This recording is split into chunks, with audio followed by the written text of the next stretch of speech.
கிறிஸ்துவுக்குள் அன்பாக அழைக்கப்பட்ட சகோதர சகோதரிகளே, நம் பிதாவாகிய தேவனுடைய பெரிதான கிருபை இரக்கம் நாம் அனைவர் மீதும் இருந்தது நிமித்தமாக நாம் தேவனுடைய சத்தியங்களை தியானிப்பதற்கு இன்றைய நாளிலும் தொடர்ந்து அவர் நமக்கு கிருபை பாராட்டி வருகிறார். இன்றைய நாளிலும் கூட நாம் தேவனுடைய தெய்வீக சத்தியங்களுக்குள்ள தியானிக்கும் பொழுது கர்த்தராகிய இயேசு கிறிஸ்துவை நினைவு கூறுதல், இந்த நினைவு கூறுதலை நம்முடைய வாழ்க்கையில் நடைமுறைப்படுத்துவதற்கு பிதாவினுடைய விசேஷித்த வழிகாட்டுதல் அநேக தெய்வீக சத்தியங்கள் மூலம் நமக்கு வழங்கப்படுகிறது.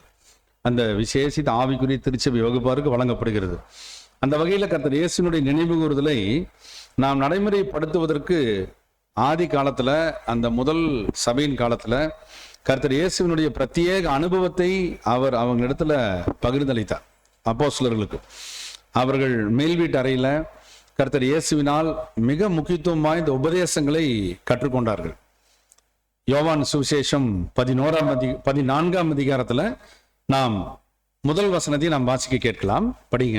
யோவான் 14:1 வசனம். யோவான் 14ஆம் அதிகாரம் 1வது வசனம். உங்கள் இருதயம் கலங்காதிருப்பதாக தேவனிடத்தில் விசுவாசமாயிருங்கள், என்னிடத்திலும் விசுவாசமாயிருங்கள். மிக முக்கியமான ஒரு சத்தியத்தை இங்கே கர்த்தர் இயேசு கிறிஸ்து கொடுத்தார். கர்த்தராகிய இயேசு கிறிஸ்து இங்கே பேசும்போது அப்போஸ்தலர்களை பார்த்து தான் இங்கே சொல்றார், உங்கள் இருதயம் கலங்காதிருப்பதாக அப்படின்னு அவர் சொல்றார். அன்பானவர்களே, அப்போ கர்த்தர் இயேசு கிறிஸ்து அப்போஸ்தலருடைய நிலைமை நன்றாக அறிந்தவர். ஆகவேதான் இந்த சத்தியத்தை அவர் சொல்லியிருக்கணுங்கிறார். ஏனென்றால் யோவான் சுவிசேஷத்துல அதிகாரங்கள் 14 துவங்கி நாம் கவனிக்கும் போது மிக முக்கியமான உபதேசங்களை, இறுதி நேர உபதேசங்களை கர்த்தர் இயேசுவின் மூலம் பிதாவாகி தேவன் அந்த சீஷர்களுக்கு, அதாவது அப்போஸ்தலர்களுக்கு கொடுத்திருந்தார். இந்த சத்தியங்கள் அனைத்தும் உபதேசங்களாக மிக முக்கியத்துவம் வாய்ந்த அந்த மெய்த்திருச்சபைக்கு அஸ்திபார சத்தியங்களாகவே அங்கே கொடுக்கப்பட்டதா இருக்கு. அங்கே கர்த்தராகிய இயேசு கிறிஸ்து இந்த சத்தியத்தை அவரிடத்துல பேசும்போது உங்கள் இருதயம் கலங்காதிருப்பதாகங்கிற அந்த முக்கியத்துவம் வாய்ந்த சத்திய வெளிச்சம் மிக முக்கியமானது. கர்த்தர் இயேசு கிறிஸ்து இந்த அப்போஸ்தலர்களுடைய இருதயம் இனி வரக்கூடிய அனுபவங்கள் மூலம் கலங்கடிக்கப்படும் என்பதை தெரிந்திருந்தார், நன்றாக அறிந்திருந்தார். ஏன் அவ்விதமாக அவர் சொல்லியிருக்கணும்? இருதயம் நிச்சயமாகவே கலங்கக்கூடிய அனைத்து கசப்பான நேரடி சம்பவங்களை இனி அவங்க பார்க்க இருக்கிறாங்க. அதனால பிதாவாகி தேவனுடைய விசேஷ வழிகாட்டுதல் பிரத்யேகமாக இந்த அப்போஸ்தலருக்கு கொடுக்கப்பட்டுச்சு. காரணம், கர்த்தர் இயேசு கிறிஸ்துவின் மூலம் இவர்கள் தான் அஸ்திபார கற்களாக ஒட்டுமொத்த திருச்சபைக்கு முன்பதாக மாதிரிகளாக வைக்கப்பட இருக்கிறவங்க. இந்த அஸ்திபார கற்கள் மூலமா தான் ஒட்டுமொத்த உலக ஜனங்களும் இந்த சத்தியத்தை பெற்றுக்கொள்ள இருக்கிறாங்க. ஆக அப்படிப்பட்ட இந்த அஸ்திபார கற்கள், அதனாலதான் வெளிப்படுத்தின விசேஷத்தின் சத்தியத்துல எருசலேம் நகரத்தினுடைய 12 அஸ்திபார கற்களாக இந்த அப்போஸ்தலர்களை தேவன் சித்தரிக்கிறார் அடையாள பாஷையில். இவைகள் எல்லாம் நாம் நினைவில் நாம் கொண்டு வரலாம். ஆக இந்த அஸ்திபார கற்களுக்கு ஒருபோதும் பாதிப்பு வந்து விடக்கூடாது, அல்லது அவர்கள் பின்னடைவை சந்தித்து விடக்கூடாது என்பதிலே கர்த்தர் இயேசு கிறிஸ்துவனுடைய தெளிவான அக்கறையும் ஆவிக்குரிய சிந்தனையும் நாம் இங்கே பார்க்கலாம். ஆமன்பான சகோதர சகோதரிகளே, ஒருவேளை இந்த வசனத்தை நாம் தியானிக்கும் போது இப்படிப்பட்ட சந்தேகங்கள் நம்மள யாருக்கு வேணாலும் வரலாங்கிறார். என்னென்ன சந்தேகம் அப்படின்னா, யோவான் 14ஆம் அதிகாரம் முதல் வசனத்தை வாசிக்கும் போது உங்கள் இருதயம் கலங்காதிருப்பதாக தேவனிடத்தில் விசுவாசமாயிருங்கள், என்னிடத்தில் விசுவாசமாயிருங்கள் என்று கர்த்தர் சொல்றாருன்னா, அப்ப இந்த அப்போஸ்தலருக்கு அந்த இடங்களில விசுவாச குறைச்சல் ஏற்பட்டுதா, அல்லது இவர்களது விசுவாசம் இனி மிகப்பெரிய ஒரு போராட்டத்தை சந்திக்குமா, அல்லது இவர்கள் போதிய அளவில் விசுவாசம் இல்லாமல் இருப்பதினாலே கர்த்தர் அவ்விதம் சொல்லுகிறாரா என்று பல்வேறு கோணங்களிலே சிந்திக்க அல்லது யோசிக்க காரணங்கள் உண்டுங்கிறாங்க. ஆக இந்த ஆவிக்குரிய சத்திய வசனத்தில் பிதாவினுடைய சிந்தை என்ன நோக்கத்திற்காக இந்த வசனத்தை, அதாவது இந்த சத்தியத்தை கொடுத்திருக்கிறார் என்பதை தான் நாம் முதல்ல ஆராயணுங்கிறார். அன்பான சகோதர சகோதரிகளே, கர்த்தர் இயேசுவினுடைய நினைவு கூறுதலை நாம் நடைமுறைப்படுத்தி நாம் நம்முடைய வாழ்க்கையில அதை கை கொள்வதற்கு முன் வரும்போது கர்த்தர் இயேசுவினால் உரைக்கப்பட்ட சொல்லப்பட்ட அனைத்து சத்தியங்களும் பிதாவினுடையது. பிதா எப்படிப்பட்ட மைய நோக்கத்தை அந்த சத்தியத்துக்கு வைத்திருக்கிறார், அதன் ஆழங்களில் வைத்திருக்கிறார் என்பதை நாம் பரிசுத்த ஆவியின் மூலம் உள்ளபடியே பெற்றுக்கொள்ளணும். பிதாவினுடைய நோக்கம், பிதாவினுடைய சித்தம் அப்படியே நாம ஃபாலோ பண்ணணும். அதற்கு தான் நாம் அழைக்கப்பட்டிருக்கிறோம். அப்படி பிதாவினுடைய சித்தத்தை, அதாவது சிந்தையை அந்த வசனத்துல, அந்த உபதேசத்துல, அந்த சத்தியத்துல எப்படிப்பட்ட சிந்தை என்பதை நாம் உள்ளபடியே கற்றுக்கொள்ளும் போது அது நமக்கு நிச்சயம் ஆசீர்வாதமாக, வழிகாட்டுதலாக, நிச்சயமாக நம்மை ரட்சிப்புக்கு தகுதிப்படுத்தும் விதமாக அமையுங்கிறார். ஒருவேளை பிதாவினுடைய சித்தம் சார்ந்த அந்த சத்தியத்தை அவர் வெளிப்படுத்தின பிரகாரம் கற்றுக்கொள்ள முடியாமல் நாம் இருந்தோம்னா நிச்சயம் பிதாவினுடைய வழிகாட்டுதலை இழக்கக்கூடிய அபாயமும் இருக்குங்கிறார். ஆகவேதான் நாம் இந்த சத்திய வசனத்தை மேல் வீட்டு அறையில கர்த்தர் இயேசு பேசுறார். அப்ப நாம் கவனத்தில் கொள்ள வேண்டிய காரியம் என்னன்னா, அப்போஸ்தலர்கள் பற்றிய கோணத்திலிருந்து கர்த்தர் இயேசு பேசுறார். உங்கள் இருதயம் கலங்காதிருப்பதாக, தேவனிடத்தில் விசுவாசமாயிருங்கள், என்னிடத்திலும் விசுவாசமாயிருங்கள் என்று அவர்களை குறித்து அட்ரஸ் பண்ணி பேசுறார். அவர்களை குறிப்பிட்டுதான் பேசுறார். ஆக இதனுடைய பின்னணி காரணம் என்னவாக இருக்கும் என்பதிலிருந்து நாம் இந்த ஆவிக்குரிய பாடத்தை துவங்குகிறோம். கர்த்தர் இயேசு கிறிஸ்து இந்த அப்போஸ்தலரை பற்றி அவர் என்ன முன்பதாக நினைத்திருந்தார், அவங்கள பத்தி ரியலா என்ன மனநிலையை கர்த்தர் இயேசு வைத்திருந்தார் என்பது நமக்கு முக்கியம். நாம் அதை தெரிந்திருக்கணும். உண்மையாகவே அப்போஸ்தலர்கள் யாரால் தெரிவு செய்யப்பட்டவர்கள் என்ற ஒரு கேள்வி, நம்ம அதுக்கு என்ன பதில் சொல்லலாம்? பாத்தீங்களா, பிதாவினால் தெரிந்தெடுக்க கொடுக்கப்பட்டவர்கள். ஆக இந்த பிதாவினால் தெரிந்தெடுக்கப்பட்ட அந்த விசேஷித்த செலக்ஷன், அந்த தெரிவு செய்யும் காரியத்துல நிச்சயமாகவே ஒரு விசேஷித்த சிறப்பு தன்மை நிச்சயம் உண்டு. அதை நாம் எங்க பார்க்கலாம் அப்படின்னா, யோவான் 17ஆம் அதிகாரத்துல கர்த்தர் இயேசு பிதாவை நோக்கி ஏறெடுத்த ஜெபத்துல அப்போஸ்தலரை குறிப்பிட்டு அவர் பேசுவார், ஜெபிப்பார். அந்த வசனத்தை நீங்க ஸ்லைட்ல காமிங்க. யோவான் 17:6 படிங்க. யோவான் 17ஆம் அதிகாரம் 6வது வசனம். நீர் உலகத்தில் தெரிந்தெடுத்து எனக்கு தந்த மனுஷருக்கு உம்முடைய நாமத்தை வெளிப்படுத்தினேன். அவர்கள் உம்முடையவர்களாய் இருந்தார்கள். அவர்களை எனக்கு தந்தீர். அவர்கள் உம்முடைய வசனத்தை கை கொண்டிருக்கிறார்கள். ஆமன்பானவர்களே, இந்த காரியங்கள் தான் கர்த்தர் இயேசு விசேஷமா இந்த அப்போஸ்தலர் மீது வைத்திருந்த சிந்தனை. எப்படிப்பட்ட சிந்தனை இயேசு கிறிஸ்து வைத்திருந்தார்னா, பிதாவாகி தேவன் உலகத்திலிருந்து இந்த 12 பேரை தெரிந்தெடுத்து கொடுத்திருக்கிறார். தெரிந்தெடுத்த நோக்கம் பிதாவினுடைய நாமத்தை அவர்களுக்கு வெளிப்படுத்தணும். அப்படின்னா அவங்க என்ன ஸ்டாண்ட் பாயிண்ட்ல பிதாவாகி தேவனை என்ன கண்ணோட்டத்துல பார்த்திருக்காங்கன்னா, நியாயப்பிரமாணத்துல அவங்களுடைய முன்னோர்கள் மரபு வழியாய் விவரித்த அடிப்படையில பிதாவை அவங்க கற்றுக்கொண்டிருந்தாங்க. அவர்கள் விசுவாசம் உடையவர்களா தான் இருந்தாங்க பிதா மீதும், அவரது வாக்குத்தத்தங்கள் மீதும், அவரது நியாயப்பிரமாணங்களின் மீதும். அவர்கள் அந்த நியாயபரமான சட்டத்திட்டங்களை முடிந்த வரைக்கும் அவங்க கை கொண்டு இருந்தாங்க. கபடற்ற உத்தம இஸ்ரேலியர்களாக, அந்த வகுப்பினராக அவர்கள் முன்னேறுவதிலே விருப்பம் கொண்டிருந்தாங்க. இதெல்லாம் அவங்களுடைய நல்ல வாழ்க்கைக்கான ஒரு அறிகுறி. ஆவிக்குரிய வாழ்க்கை என்பது அவர்கள் அந்த கட்டத்துல நியாயப்பிரமாணத்துக்கு கீழ்ப்படிவதே அவர்களை பொறுத்த வரைக்கும் ஆவிக்குரிய வாழ்க்கை. ஆக தேவனுடைய தாசனாகிய மோசேயை கற்பித்த அந்த நியமங்களுக்கெல்லாம் கீழ்ப்படிதலிலும், தங்களது வாழ்க்கையை, தங்களது குடும்பங்களின் வாழ்க்கையெல்லாம் அதுக்கு நடைமுறைப்படுத்துவதிலும் அவங்க முடிஞ்ச வரைக்கும் பிராக்டிஸ்ல இருந்தாங்க, பயிற்சிகள் இருந்தாங்க, நடைமுறையில் இருந்தாங்க. அதனாலதான் கர்த்தர் இயேசு கிறிஸ்து இந்த ஸ்டேட்மெண்ட்டை, இந்த உபதேசத்தை அவர்கள் மீது வைத்த ஒரு விசேஷித்த சிந்தனையை அங்க வெளிப்படுத்தினார். பிதாவினால் அவர்கள் தெரிந்தெடுக்கப்பட்டிருந்தாங்க. அவர்களை தேவன் இவருக்கு கொடுத்திருக்கிறார். அவரது நாமத்தை வெளிப்படுத்துவது இவருடைய நோக்கமா இருக்கு. அவர்கள் நம்முடைய வசனத்தை கை கொண்டிருக்கிறார்கள் என்ற ஸ்டேட்மெண்ட் கொடுக்கிறார். பாருங்களேன், அங்கதான் முக்கியத்துவம் பெறுது. அப்போ அது வரைக்கும் அவர்களுக்கு கொடுக்கப்பட்டிருந்த சத்தியம், வசனம் என்பது சத்தியம், உமது வசனமே சத்தியம். அது வரைக்கும் அவர்கள் பெற்றிருந்த வசனம் என்ன, அதாவது சத்தியம் என்னன்னா நியாயப்பிரமாணம் சார்ந்த சத்தியம். அதையெல்லாம் அவங்க முடிந்த வரைக்கும் கை கொண்டுட்டு தான் இருந்திருக்காங்க. அப்ப இப்படிப்பட்டவங்களுக்கு விசுவாசமே இல்லையா அப்படின்னா அப்படி எடுத்துக்க முடியாது, அப்படி சொல்ல முடியாது, அப்படி சொல்லக்கூடாது. விசுவாசம் அவர்களுக்கு இருந்துச்சு, நியாயப்பிரமாணத்தின் மீது இருந்துச்சு, அதை கொடுத்த தேவன் மீது இருந்துச்சு, தேவனுடைய வாக்குத்தத்தத்தின் மீது இருந்துச்சு. அவருங்க ரொம்ப அருமையான ஒரு விசுவாசிகள், விசுவாச வீரர்கள், விசுவாச வாழ்க்கை தான் வாழ்ந்து கொண்டிருந்தாங்க. அதுல எந்த சந்தேகமும் கர்த்தர் இயேசு கிறிஸ்துவுக்கு இல்லை, கர்த்தர் இயேசு கிறிஸ்துவுக்கு இல்லை. அவங்களுடைய ரியல் கண்டிஷன், அவங்களுடைய உண்மையான நிலைமையை கர்த்தர் இயேசு நன்றாக புரிந்திருந்தார். அதுல எந்த சந்தேகமும் நாம் வைத்துக் கொள்ள வேண்டாம்ங்கிறார். அப்படின்னா கர்த்தர் இயேசு கிறிஸ்து அவர்களோடு அந்த 3.5 வருட பலியின் ஜீவி வாழ்க்கையில தன்னை எப்படி வெளிப்படுத்தி இருக்கிறார் என்பதிலிருந்து தான் அவர்களுக்கும், அதாவது அப்போஸ்தலர்களுக்கும் கர்த்தர் இயேசு கிறிஸ்துக்கும் இருந்த அந்த தொடர்பு ஆரம்பிக்குது. கர்த்தர் இயேசுவை அவர்கள் முதல் முறையாக சந்தித்த அனுபவம், அவரவர்கள் அவங்கவுங்க வேலையை செஞ்சுட்டு இருந்தாங்க, மீனவர்களா இருந்தாங்க. மீன் பிடித்து கொண்டு இருந்தாங்க. சிலர் ஸ்நானக யோவான் கிட்ட சீஷரா இருந்தாங்க. இப்படி சில அனுபவங்கள்ல கர்த்தர் இயேசு அவர்களை சந்தித்தார். அவர்கள் கர்த்தர் இயேசு கிறிஸ்துவை பின்பற்ற தொடங்கினாங்க பிதாவினுடைய வழிகாட்டுதலின் மூலமா. அப்படியாக கர்த்தர் இயேசுவை அவங்க நோக்கி பார்த்த விதம் என்னன்னா, என்ன எதிர்பார்ப்பு அவங்களுக்கு இருந்துச்சுன்னா, இஸ்ரேல் தேசத்திற்கு வாக்களிக்கப்பட்ட மேசியா யார், யார் தங்களை ரட்சிக்க கூடும், யார் இஸ்ரேலுக்கு ராஜ்யத்தை திரும்ப தரக்கூடும், தேவனுடைய ராஜ்யத்தை யார் இஸ்ரேல் தேசத்திற்கு வாக்களிக்கப்பட்டபடி வாக்குத்தத்தம் பண்ணபடி பெற்றுத்தரக்கூடும் என்ற ஒரு எதிர்பார்ப்பு பல நூற்றாண்டுகளாக அவர்களுக்கு இருந்தது. பல நூற்றாண்டுகளா, பல தலைமுறை, ஏறக்குறைய 18 நூற்றாண்டுகளுக்கு மேல அவங்களுக்கு இருந்திருக்கிறது.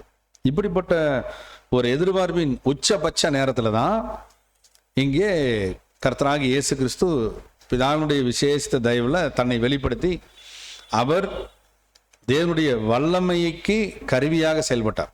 தேவன் எப்படிப்பட்டவர், தேவனுடைய வல்லமை எப்படிப்பட்டது என்பதை அவர்களுக்கு வாழும் நிருபமாக வாழ்ந்து காண்பிக்க தொடங்கும் போதுதான் ஒட்டுமொத்த இந்த சீஷர்கள் கர்த்தர் இயேசுவை முழுமையாக பின்பற்றுவதற்கு தேவன் அனுமதி கொடுக்கும் காலமும் வந்ததை உணர்ந்தாங்க. இவர்களுடைய இறுதியமும் ஏவப்பட்டுச்சு. அதனால மேசியா இவர்தான் என்பதிலே அவர்கள் விசுவாசிக்க தொடங்கிய ஒரு அனுபவ பயணத்தில் உள்ள நுழைகிறாங்க. அந்த 3.5 வருடத்துல துவக்க நாளிலிருந்து அந்த மேசியா இவர்தான் என்பதை பற்றிய ஒரு கன்க்ளூஷன், ஒரு இறுதியான தீர்மானத்தை அவங்க இறுதியபூர்வமா எடுக்க தொடங்கிட்டாங்க. எல்லாருமே ஸ்டெப் பை ஸ்டெப்பா அப்படி எடுத்துக்கொண்டு அவங்க வரும்போது கர்த்தர் இயேசு வாழ்ந்த அந்த 3.5 வருஷ வாழ்க்கையினுடைய இடைப்பட்ட காலத்தை நம்ம எடுத்து பார்த்தோம்னா, கர்த்தர் இயேசு ஊழியம் செய்த இடங்களிலெல்லாம் பிரயாணங்கள்ல கூட இருந்தாங்க. அவரோடு கூட எப்போதும் வாழ்ந்தாங்க.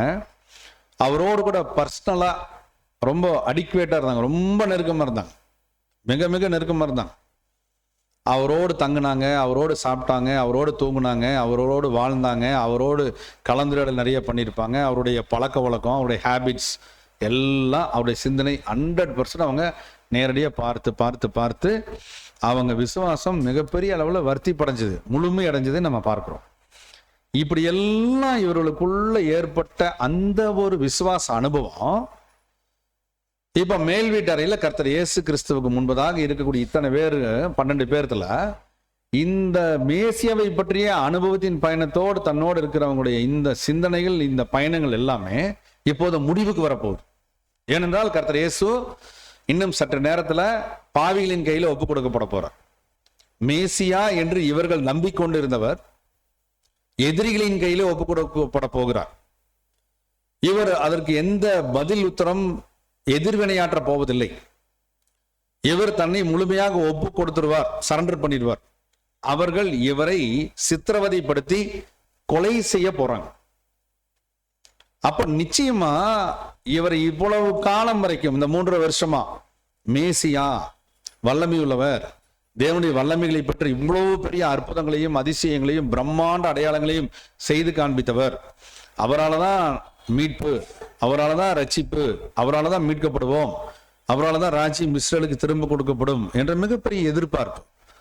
இவைகள் எல்லாம் வைத்துக் கொண்டது இவங்களுக்கு இவங்களுடைய நம்பிக்கை பொய்த்து போன மாதிரி, இவங்களுடைய நம்பிக்கை நடக்க முடியாம போன மாதிரி மிகப்பெரிய செட்பேக், மிகப்பெரிய பின்னடைவு, மிகப்பெரிய ஒரு வீழ்ச்சி. இந்த அனுபவம் இனி வர இருக்குது. இவைகள் எல்லாம் கர்த்தர் இயேசுவினுடைய முன்னறிவுக்கு பிதாவாகி தேவன் வெளிப்படுத்திட்டார். அதனாலதான் இந்த மாபெரும் உபதேச வசனம் கொடுக்கப்படுது, உங்கள் இருதயம் கலங்காதிருப்பதாக. ஏன்னா கலங்குவதற்குரிய 100% காரணம் இனி வரப்போகுது. இவங்க நம்பிட்டு இருந்தது, எதிர்பார்த்துட்டு இருந்தது, விசுவாசிட்டு இருந்தது, முழு நம்பிக்கை வச்சுட்டு இருந்தது எல்லாம் கையை விட்டு போக போகுது. மேசியா தங்களால் நேசிக்கப்பட்டவர், தங்களது அருமை தலைவர், தங்களது ஒரே குரு, ஒரே போதகர், அவருக்காக உயிரையே கொடுக்கலாம்னு நினைச்சிருந்தாங்க.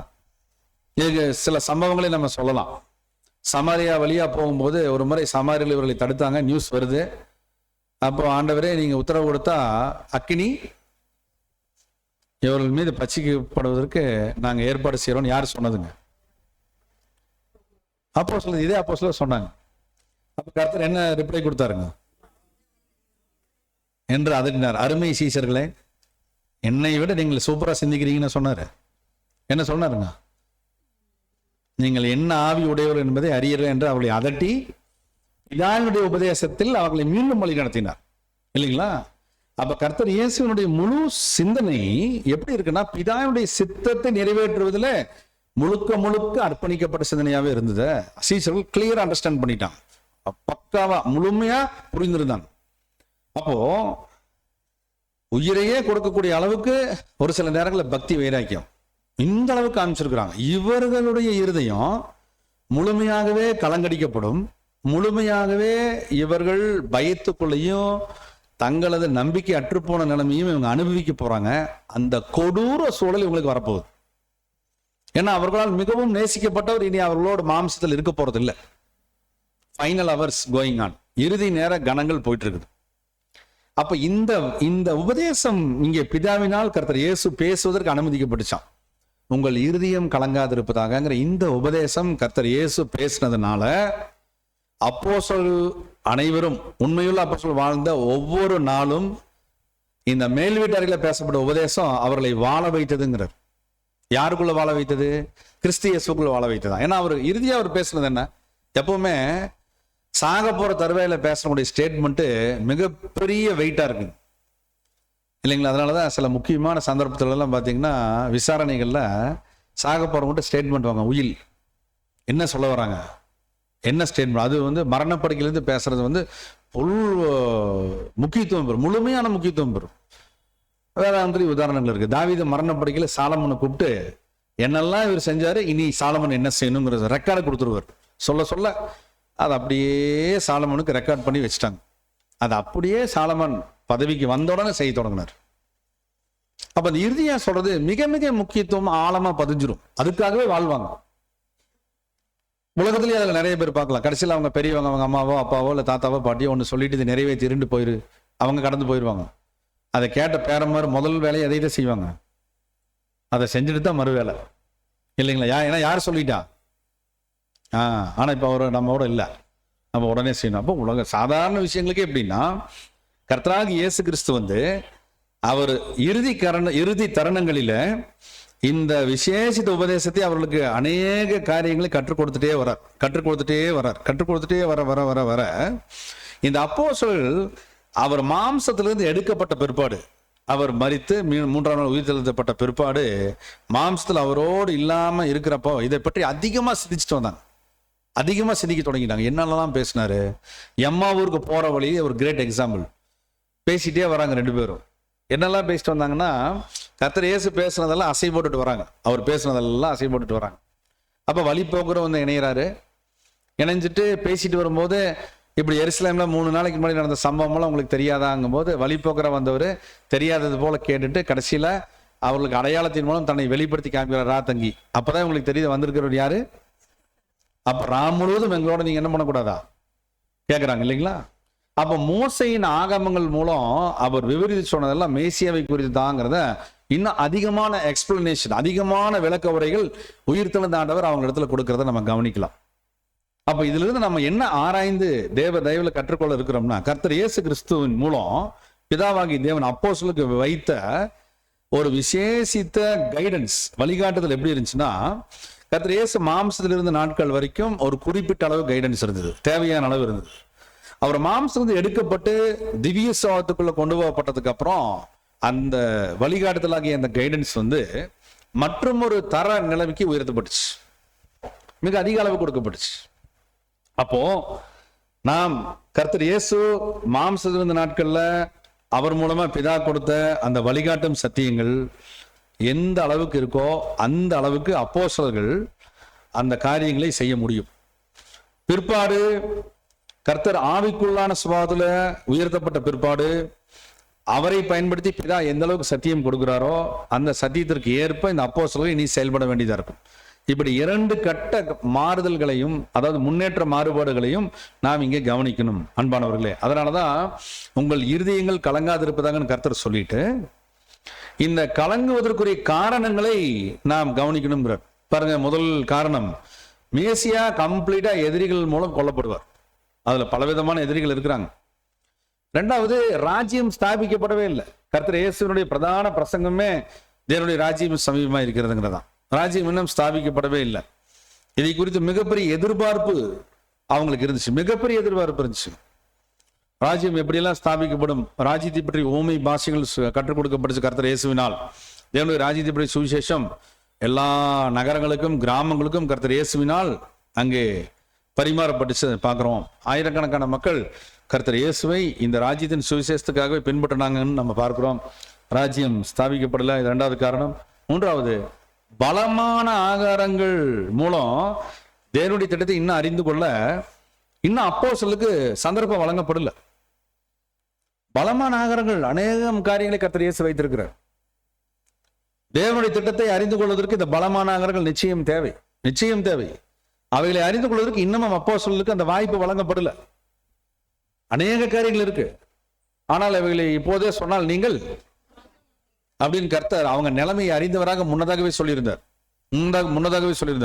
அவங்க ரேஞ்ச் என்ன, அவங்க கெப்பாசிட்டின்னா, அவங்க தரநிலைமை என்ன, அவங்களுடைய உள்வாங்கும் திறன் என்ன, அவங்களுக்கு கொடுக்கப்படுகிற அனுமதியின் காலம் எந்த அளவோ அந்த அளவு அவங்களுக்கு கர்த்தர் இயேசு மதர் ஃபீடிங் கொடுத்துட்டு வந்தார். ஆவிக்குரிய தாயாக இருந்து பிதானுடைய சத்தியங்களை ஏற்ற விதத்தில் விவரமாக கொடுத்து கொண்டு வந்தார். ஆக ஆரம்பத்தில் பால் போன்ற ஆகாரங்கள், வளர்ந்து கொண்டு இருக்கக்கூடிய அப்போஸ்தலருக்கு பிற்பாடு பலமான ஆகாரங்கள் தேவைப்படும் என்பதை பிதா முன்னறிந்திருந்ததுனால இந்த காரணங்கள்ல ஒன்று, பலமான ஆகாரங்கள் இன்னும் அதிகமா உங்களுக்கு தேவைப்படுது. அன்பான சகோதர சகோதரிகளை, இப்படியாக இந்த விசேஷித்த காரணங்களை நாம் முற்று நோக்கணும். நான்காவதா பார்த்தா, விமர்சனங்களை இவங்க சந்திக்கணும். இவங்க விமர்சனங்களை சந்திக்கிறது கொஞ்சம் நஞ்சம் விமர்சனம் நீ சந்திக்க போறது இல்லை. ஏன்னா இயேசு கிறிஸ்து அவங்களோட இல்லை. பார்க்குறவங்கள என்ன கேட்பாங்க, உங்க தலைவர் எங்கப்பான்னு கேட்பாங்க இல்லைங்களா? என்னென்னலாம் பேசியிருப்பாங்க, எப்படியெல்லாம் விமர்சிச்சிருப்பாங்க. நெகட்டிவ் விமர்சனம் தான் அதிகம். அதுவும் இல்லாம அன்னைக்கு இருந்த ஆட்சியாளர்கள், தேசாதிபதிகள் எல்லாருமே இவங்களுக்கு எதிர்ப்பு. இப்படி முழுக்க முழுக்க எதிர்ப்புகளும் விமர்சனங்களையும் தான் அவங்க சந்திக்கணும். அதனாலதான் கர்த்தர் இயேசுவின் மூலமா பிதாவாகி தேவன் இங்கே கொடுத்துட்டார், உங்கள் இருதயம் கலங்காதிருப்பதாக என்ற இந்த ஒரு சத்தியம் இருந்ததினாலே, கொடுக்கப்பட்டதினாலே அப்போஸ்தலர்கள் இந்த காரணங்கள் எது வந்தாலும் அவர்கள் எதிர்கொள்ள முடிச்சதுங்கிறார். இத்தனை காரணம் இருக்கு, இத்தனை காரணங்கள் இவங்களை சுத்தி சுத்தி இனி வரப்போகுது, பின்னி பிணைய போகுது, எதிர்பாராத கோணங்களில் இவங்களை தாக்க சாயத்தமா இருக்குது இனி வரும் நாட்களிலே, எதிர்காலங்களில. ஆனால் அதற்கு முன்பதாகவே பிதாவாகிய தேவனுடைய முன்னறிவுல இவர்களுக்கு இப்படிப்பட்ட பல்வேறு கோணங்களில் அனுபவங்கள் வர இருப்பதை இவர்கள் எதிர்கொள்ளும் விதமாக இப்படி ஒரு பலம் வாய்ந்த சத்தியம் கொடுக்கப்பட்டுச்சுங்களா. அவங்கள பொறுத்த வரைக்கும் உங்கள் இருதயம் கலங்காதிருப்பதாக மேல் வீட்டறையில் கர்த்தர் இயேசு பேசின இந்த உத்தம சத்தியம் பலம் வாய்ந்த சத்தியமா இருந்துச்சுங்களாம். யாருக்கு? அப்போஸ்தலருக்கு. இந்த சத்தியங்களின் மூலம் அவர்கள் ஒருபோதும் கலங்கல. அங்கதான் நம்ம கவனிக்க வேண்டிய விஷயம். இந்த சத்தியம் ஒண்ணு கிடைச்சிருச்சு, அது ஒரு ராக், அவங்களுக்கு கற்பறை மாதிரி. அந்த சத்தியத்தின் மீது நங்கூரம் விட்டாங்க. ஏன் அப்படின்னா கர்த்தர் இயேசு சொல்லிட்டார், தேவனிடத்தில் விசுவாசமா இருங்கள் பிதா கிட்ட. அடுத்ததா என்னிடத்திலும் விசுவாசமா இருங்கள், அது கர்த்தர் இயேசுவின் இடத்துல. ஆக தேவனிடமும் என்னிடமும் அப்படின்னு அவர் சொல்றது, பரமபிதாவிடமும் மேசியாவாகிய அவரிடமும் முழு விசுவாசமா இருத்தல் தான் இப்ப தேவையான ஒன்று என்பதை அவர்களுக்கு புரிய வச்சுட்டார். ஏனென்றால் அப்படி விசுவாசமா இவர்கிட்ட, அதாவது மேசியா கிட்ட இருக்க முடியாதபடி மிகப்பெரிய காரணங்கள் இனி அணிவகுத்து வரப்போகுது, ஒன் பை ஒன்னா வரப்போகுது. அப்படி ஒவ்வொரு காரணம் வரும்போது இவங்க மறுல விழுந்து விடக்கூடாது, பின் வாங்கி போயிடக்கூடாது. ஆகவே இவர்களுடைய எதிர்பார்ப்புக்கு ஏற்ப இங்க எதுவும் நடக்காம போச்சேங்கிற ஒரு ஏமாற்றம் அல்லது விரக்தி அல்லது அவங்களுக்குள்ள ஒரு அதிருப்தி வந்துவிடக்கூடாது. ஆகவே இங்கே கர்த்தர் இயேசு முன்னதாகவே இவைகளெல்லாம் அறிந்திருந்து விசுவாசமா இருத்தல் அவசியம்ங்கிறதுல வலியுறுத்தல் உபதேசத்துல கொடுத்தார். அப்போஸ்தலர் எதிர்பார்ப்புக்கு ஏற்ப தேவ திட்டம் இல்லை என்று அவங்க நினைச்சிடக்கூடாது. இனி வரும் காலத்திலே முன்னேறும் தேவனுடைய ராஜ்யம், தேவனுடைய ராஜ்யம் முன்னேற போகுது. இஸ்ரேலுக்கு தேவனுடைய ராஜ்யம் நிச்சயம் அருளப்பட இருக்கும். ஆதீன காலத்துல, அதற்கு ஏற்பாடு செய்யப்பட்ட காலத்துல நிச்சயம் இனிமேல் தான் வழங்கப்படும். அதற்கு முன்பதாகவே நாம் தவறாக எண்ணம் கொண்டு விடக்கூடாது என்பதை இந்த அப்போஸ்தலர்கள் கற்றுக்கொண்டிருக்கணும் என்பதில் கர்த்தர் இயேசு துல்லியமான ஞானத்தோடு இருந்தார், மிகச்சரியான ஆவிக்குரிய சிந்தையோடு இருந்தார். அது மாத்திரம் இல்ல, பிதாவாகி தேவன் தமது முழு வல்லமையை கர்த்தர் இயேசுவின் மூலம் நேரடியாக வெளிப்படுத்தி இருந்தார். அதே போன்ற அனுபவம் இனிமேல் நேரடியாக அப்போஸ்தலர்கள் இனி கர்த்தர் இடத்துல மாம்சத்துல பெற முடியாது. ஏன்னா கர்த்தர் இயேசு அவங்க கூட மாம்சத்துல இல்ல. இதே போன்ற அனுபவத்தை இவர்கள் வேறொரு வகையில் இனி பெற இருக்கிறாங்க. அது என்ன வகை? ஆவிக்குரிய மேசியா மூலம் இதே போன்ற அனுபவத்தை இனி சம்திங் டிஃப்ரெண்ட் வேல அவங்க பெற இருக்கிறாங்க. எப்படின்னா ஆவிக்குரிய மேசியா மூலம் பரமபிதா வழிகாட்டுதல் வழங்க இருக்கிறார் என்ற விசுவாசத்தை இவங்க அதிகரிக்கணும். அந்த அதிகரித்த விசுவாசத்தை இவங்க தொடரணும். இதுதான் விசேஷித்த கோல்டன் த்ரெட், விசேஷித்த இணைப்பு கர்த்தர் இயேசுவுக்கும் அப்போஸ்தலர்களுக்கும். இவங்க எதிர்பார்த்துட்டு இருக்கிற மாம்ச கண்ணோட்டத்தில் கர்த்தர் இயேசு தனது வழிகாட்டுதல் நேரடியாக வழங்குவார் என்று இவங்க இனி எதிர்பார்க்க கூடாது. மாறாக ஆவிக்குரிய மேசியாவை இருந்து கர்த்தர் இயேசு இந்த அன்சீன் ஹோஸ்டா, மாம்ச கண்களால் பார்க்க முடியாத மேசியாவை இருந்து அவங்களுக்கு வழிகாட்டுதல் வழங்குவார். உன்னதத்திலிருந்து வரும் பலனால் அவங்களை தரிப்பிப்பார். விசேஷ வாக்குத்தத்தங்கள் மூலம் வழிநடத்துவார். சம்திங் பெட்டர் வே கர்த்தர் இயேசு மேலான வழிமுறைகளில் அவங்களை வழிநடத்திருக்கிறார் என்ற தொடர்ச்சியான விசுவாசத்தை அதிகரித்து இவங்க தொடரணும் தங்கள் வாழ்க்கையை. இதுதான் கர்த்தர் இயேசு மூலம் பிதா அவங்களிடத்தில் எதிர்பார்க்கிற விஷயம், அல்டிமேட் எய்ம். இந்த முக்கியத்துவம் வாய்ந்த அந்த காலங்கள் மாற்றம் அடைகிறது, டிஸ்பென்சேஷனல் சேஞ்ச் ஆகிறத அப்போஸ்தலர்கள் புரிஞ்சிருக்கணும். இனிமேல் என்னது? காணாமல் விசுவாசிக்கிற காலம் வரப்போகுது. கண்டு விசுவாசிக்கூடிய காலத்தினுடைய நிறைவு முடிவடையுது. அப்போஸ்தலர் நேரடியாக பார்த்தாங்க மாம்சத்துல. பரிசுத்த பவுல் ரொம்ப அழகா சொல்வார், நாங்கள் கிறிஸ்துவை மாம்சத்தின்படி அறிந்திருந்தாலும் இனி நாங்கள் அவரை மாம்சத்தின்படி அறியோம். இனி நாங்கள் மாம்சத்தின்படி அவரை நாங்க பார்க்க முடியாது. ஏனென்றால் மாம்சமும் ரத்தமும் தேவனுடைய ராஜ்யத்தை சுதந்தரிப்பதில்லை, இல்லைங்களா? அப்ப கண்ணுக்கு தெரியாமல் காண்பிக்கக்கூடிய விசுவாசத்தை இவங்க அதிகரிக்கணும்.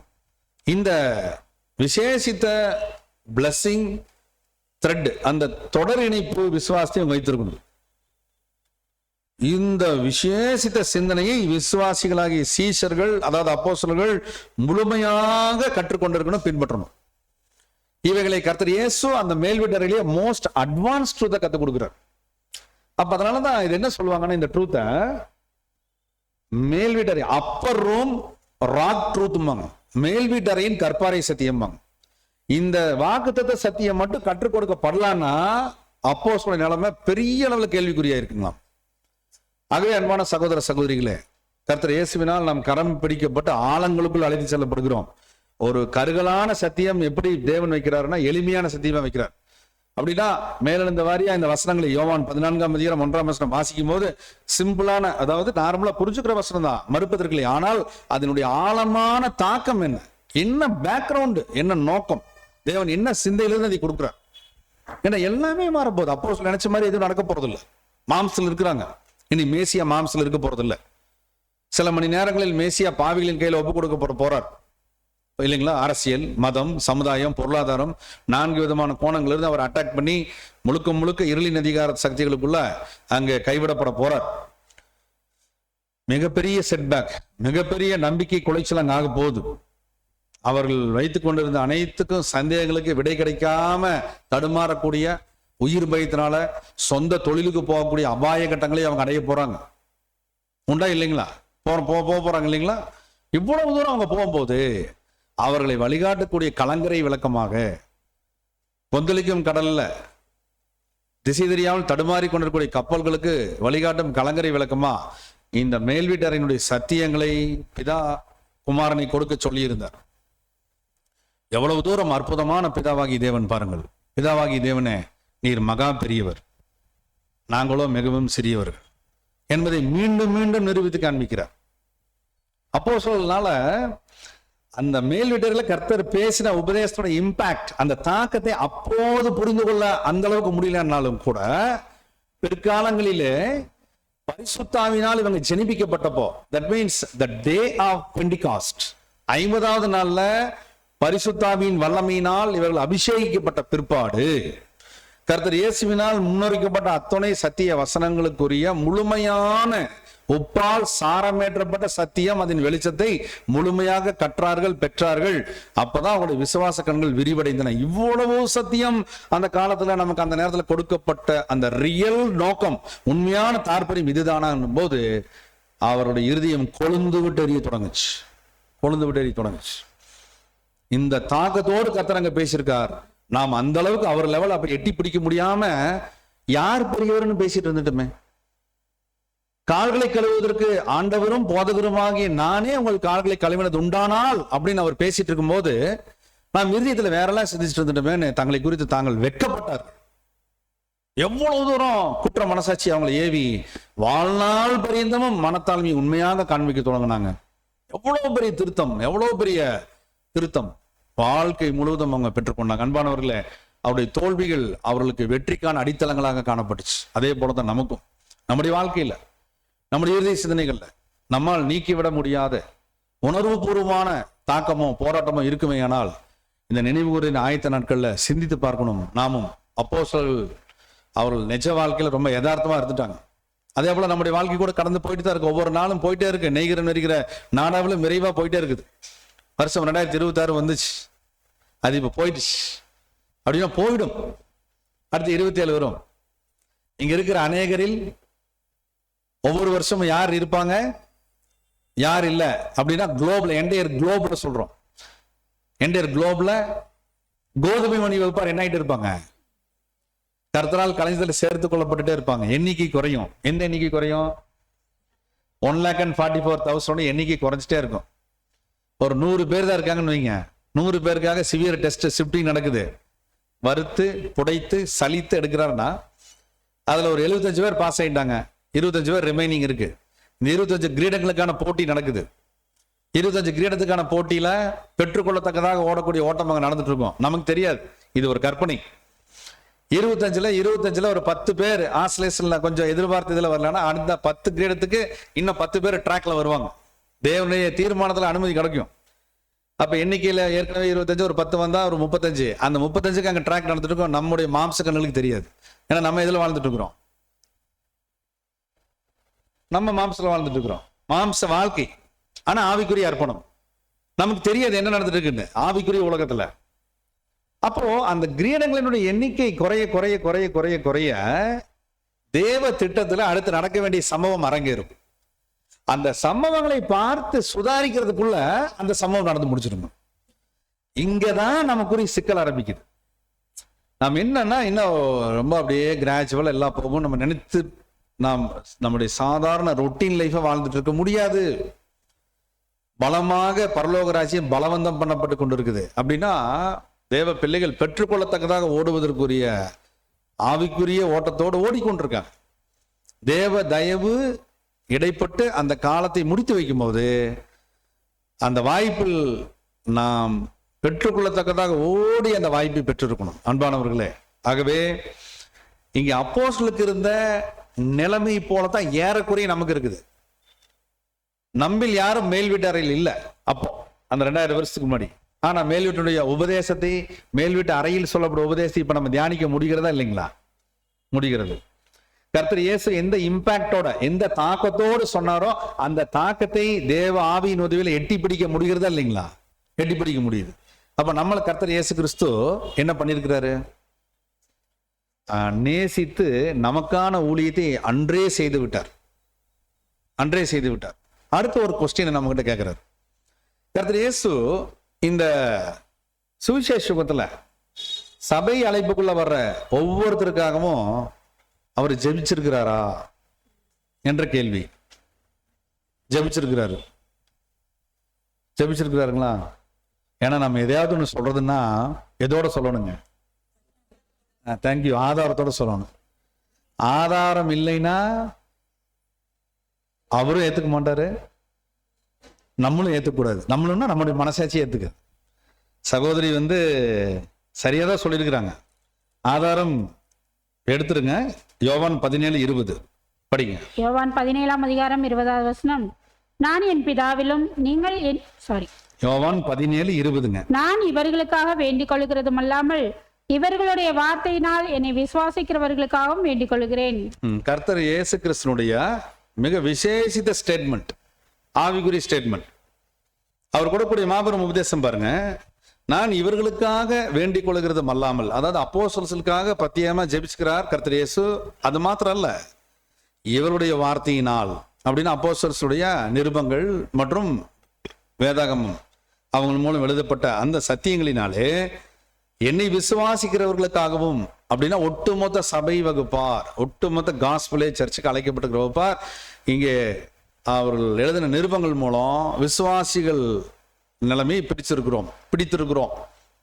கலாத்தியர்கள் நிருபம், 1 பேதுரு மற்றும் யூதா, வெளிப்படுத்தின விசேஷம் படிக்கிறோமே, இந்த வார்த்தைகளினாலெல்லாம் நாம் தேற்றப்படுகிறோம், விசுவாசத்தில் உந்தப்படுகிறோம், விசுவாசிகளாகிறோம், வளர்கிறோம். இதெல்லாம் விசுவாசிகளுக்காகவும் வேண்டிக் கொள்கிறேன். அப்போ ஒவ்வொரு சபையின் பிள்ளைகளுக்காகவும் கர்த்தர் இயேசுனுடைய ஜெபம் தொடருகிறது. பல நூற்றாண்டுகளை கடந்து, தலைமுறையை கடந்து, அன்றும் இன்றும் சபை வாய்ப்பு நிறைவடையும் காலம் முடியும். பார்த்தீங்களா, கர்த்தர் இயேசுனுடைய ஒரே ஸ்டாண்ட் பாயிண்ட் ஸ்டேட்மெண்ட் நம்ம பார்க்கிறோம். மிக முக்கியமான ஒரு ஆவிக்குரிய சித்தம் ஜெபிக்கிறார். ஆக இந்த அப்போஸ்தலருக்கு அவர் கொடுத்திருக்கக்கூடிய முக்கியத்துவத்தை இந்த ஜெபத்தின் மூலம் நம்ம அறியலாம். இவருடைய வார்த்தைகளினாலே என்னை விசுவாசிகளுக்காகவும் வேண்டிக் கொள்கிறேன்கிறார். அப்போஸ்தலர்கள் எழுதக்கூடிய அந்த பிரசங்க வார்த்தைகள், பதிவு செய்யப்பட்ட வேதாகம் பதிவுகள், இதன் மூலம் விசுவாசிக்கிறவர்களுக்காகவும் கர்த்தர் இயேசுனுடைய ஜெபம் ஏறெடுக்கப்பட்டு வருகிறது என்பதை மிக உறுதியாக அங்கே சொல்லியிருப்பதை நமக்குரிய ஆதாரமாக நாம் தேவ தயவுல பெறுகிறோம். அன்பான சகோதர சகோதரிகள், இப்படியாக கர்த்தர் இயேசுவின் மூலமான இந்த உன்னதமான விசேஷித்த வழிகாட்டுதல் அவர் அருமை திருச்சபைக்கு கொடுக்கப்பட்டு கொண்டே வரதை நம்ம பார்க்கலாம். இப்படி மேல் வீட்டு அறையில கர்த்தர் இயேசு இவ்வளவு ஆவிக்குரிய காரணகாரியங்களை நோக்கத்திற்காக இந்த சத்தியங்களை நமக்காகவே, அதாவது ஒட்டுமொத்த திருச்சபைக்காகவே வைத்திருக்கிறார்.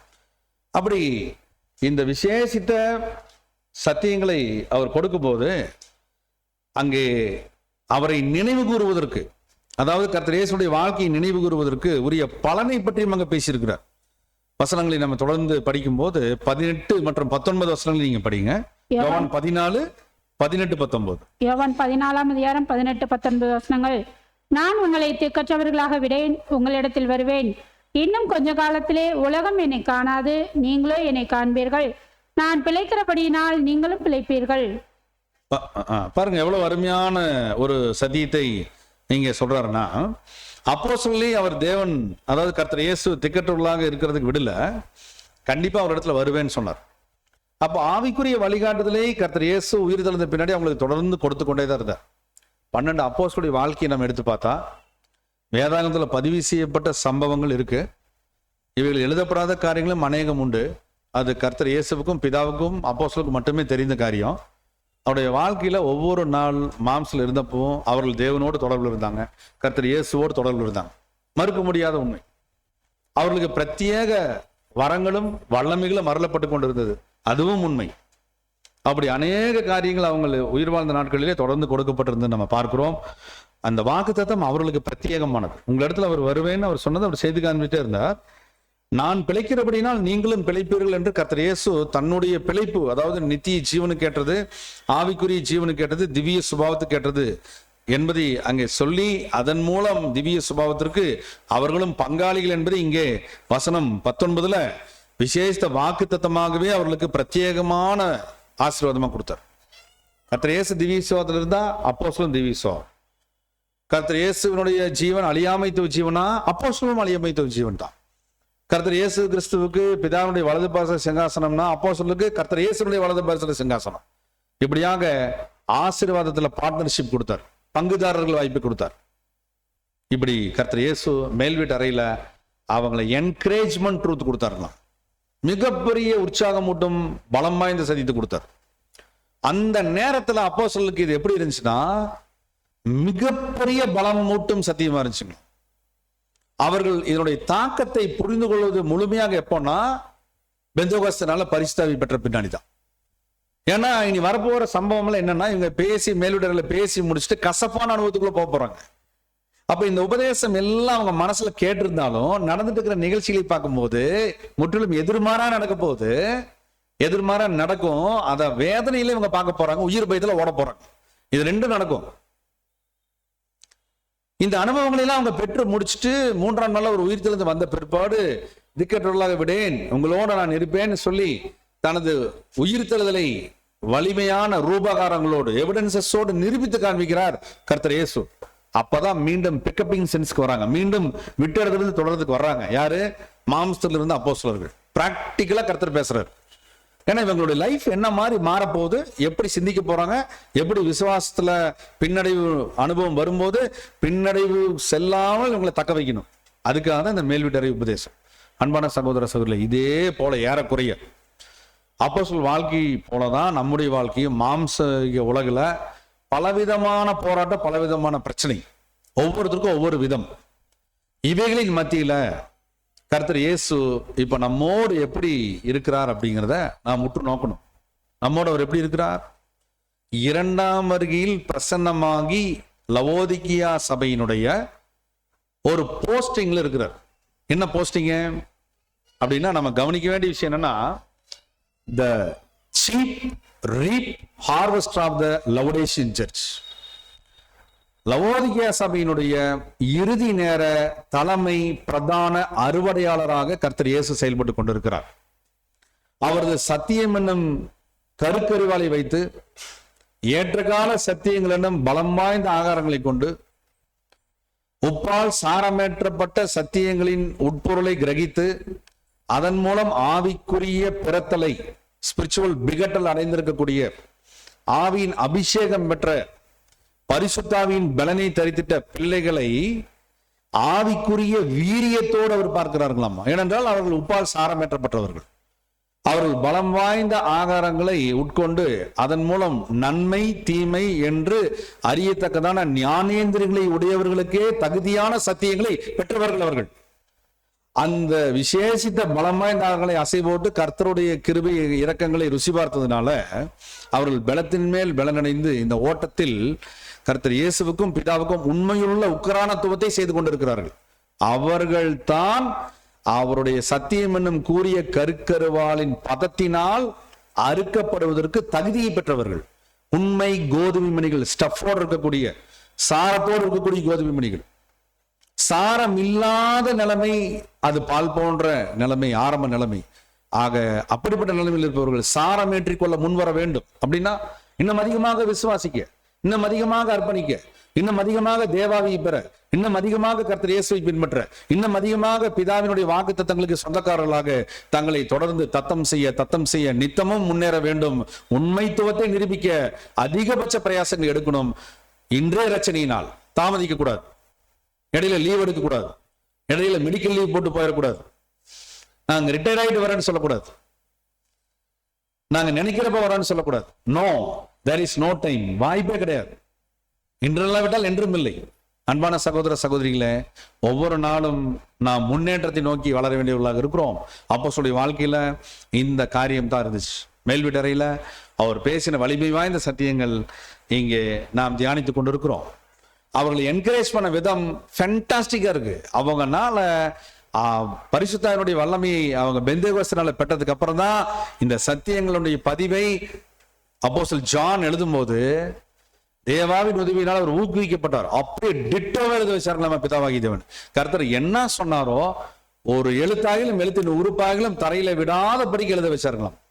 கர்த்தர் என்ன சொன்னாரோ அந்த வார்த்தையை மாறாம, அந்த விசேஷித்த அதனுடைய தனித்தன்மை மாறாம அந்த உபதேசத்தை அப்படியே அப்போஸ்தலர் யோவான் எழுத வைத்தார் கர்த்தர் இயேசு பிதாவினுடைய கிருபையின் மூலம்.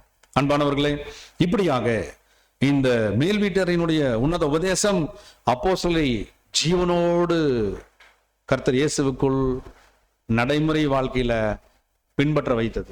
அவர்கள் ஆவிக்குரிய லைஃபை வாழ தொடங்கினாங்க.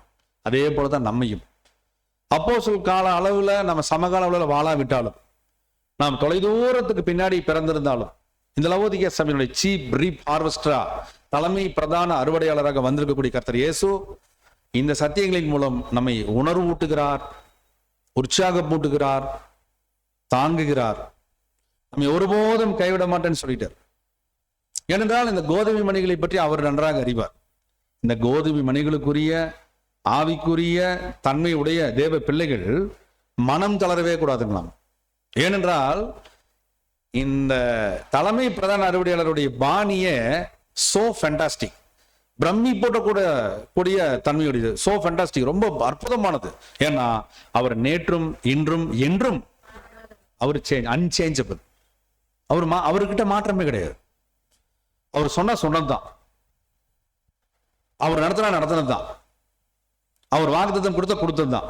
அதனாலதான் எபிரேயர்கள் நிருபம் 13ஆம் அதிகாரம் 5ஆம் வசனத்தில் அதை உறுதிப்படுத்துறார். வசனத்தில் வாசிக்க கேட்போம், படிங்க. எபிரேயர் 13ஆம் அதிகாரம் 5வது வசனம். நீங்கள் பண ஆசை இல்லாதவர்களாய் நடந்து உங்களுக்கு இருக்கிறவைகள் போதும் என்று எண்ணுங்கள். நான் உன்னை விட்டு விலகுவதும் இல்லை, உன்னை கைவிடுவதும் இல்லை என்று அவர் சொல்லி இருக்கிறாரே. ஆம் அன்பானவர்களே, பிதாவினுடைய விசேஷ வழிகாட்டுதல்ல இந்த வாக்குத்தத்த வசனத்தினுடைய இறுதி பாகத்துல, இந்த வசனத்தின் பேக் பார்ட்ல சொல்லிட்டார், நான் உன்னை விட்டு விலகுவதும் இல்லை, உன்னை கைவிடுவதும் இல்லை என்று அவர் சொல்லியிருக்கிறார். இது ஒரு குளோரியஸ் ப்ராமிஸ், மாபெரும் மகிமையான வாக்குத்தத்தம். அவர் கைவிடவும் மாட்டாரு, அவர் நம்மை விட்டு விலகுவதும் இல்லைங்கிறது அவருடைய வாக்குத்தத்தம். கர்த்தர் இயேசுடைய வாக்குத்தத்தம் லவோடியேஷியன் பீப்புளை பொறுத்த வரைக்கும், லவோதிக்கா கால சபையை பொறுத்த மட்டும். ஆகவே இந்த வாக்குத்தத்தம் நமக்கு சொந்தமாகணும்னா, நாம் இந்த வாக்குத்தத்தத்துக்கு சொந்தக்காரர்கள் ஆகணும்னா, கர்த்தர் இயேசு கற்றுக் கொடுக்கிறபடி நடைமுறையில நம்ம வாழணும். பிராக்டிக்கல் லைஃப்ல கர்த்தர் இயேசுவை நம்ம பிரதிபலிக்கணும். அதுதான் நிபந்தனை, ஒரே நிபந்தனை தான். கர்த்தர் இயேசுவை அவர் சொன்னபடியே ஃபாலோ பண்ணணும். பண்ணிட்டா கர்த்தர் இயேசு நம்மை கைவிட மாட்டார், நம்மை விட்டு விலகவும் மாட்டார். பிரதான அறுவடையாளராக இருந்து நம்மை கோதுமை மணியாக களஞ்சியத்திலே சேர்த்துக் கொள்வார். இந்த அளவுக்கு கர்த்தர் இயேசு இப்ப ஆவிக்குரிய அன்சீன் ஹோஸ்டா, கண்ணுக்கு தெரியாத ஒரு மாபெரும் வல்லமையுள்ள ஜீவனா ஜீவியா அவரது லவோதிக்கா பிள்ளைகளை பார்த்து அரைக்கதவை தற்றார். வெளிப்படுத்தின விசேஷம் 3ஆம் அதிகாரம் 20லிருந்து 22 வசனம் குறித்து வைத்துக் கொள்ளலாம். வாக்குத்தத்த வசனம். அரைக்கதவை தற்றார், சத்தத்தை கேட்டு திறக்கக்கூடியவர்களுக்கு மனக்கதவு. அரைக்கதவு குறிக்கிறது மனக்கதவு. மனங்களை திறக்கக்கூடிய ஒவ்வொரு தேவ பிள்ளைக்கும் அவரே அரை கட்டி கொண்டு பந்தி இருக்க வைத்து தெளிதேனிலும் மதுரமான சத்தியங்களை, ஊனும் நினமும் வாய்ந்த சத்தியங்களை பழையவர்களிலிருந்தும் புதியவர்களிருந்தும் எடுத்து கொடுத்து வீட்டச்சமானாக உபசரித்து அவரே சத்தியங்களை கற்றுக் கொடுக்கிறார். அதுவே ஏற்றகால சத்தியம்.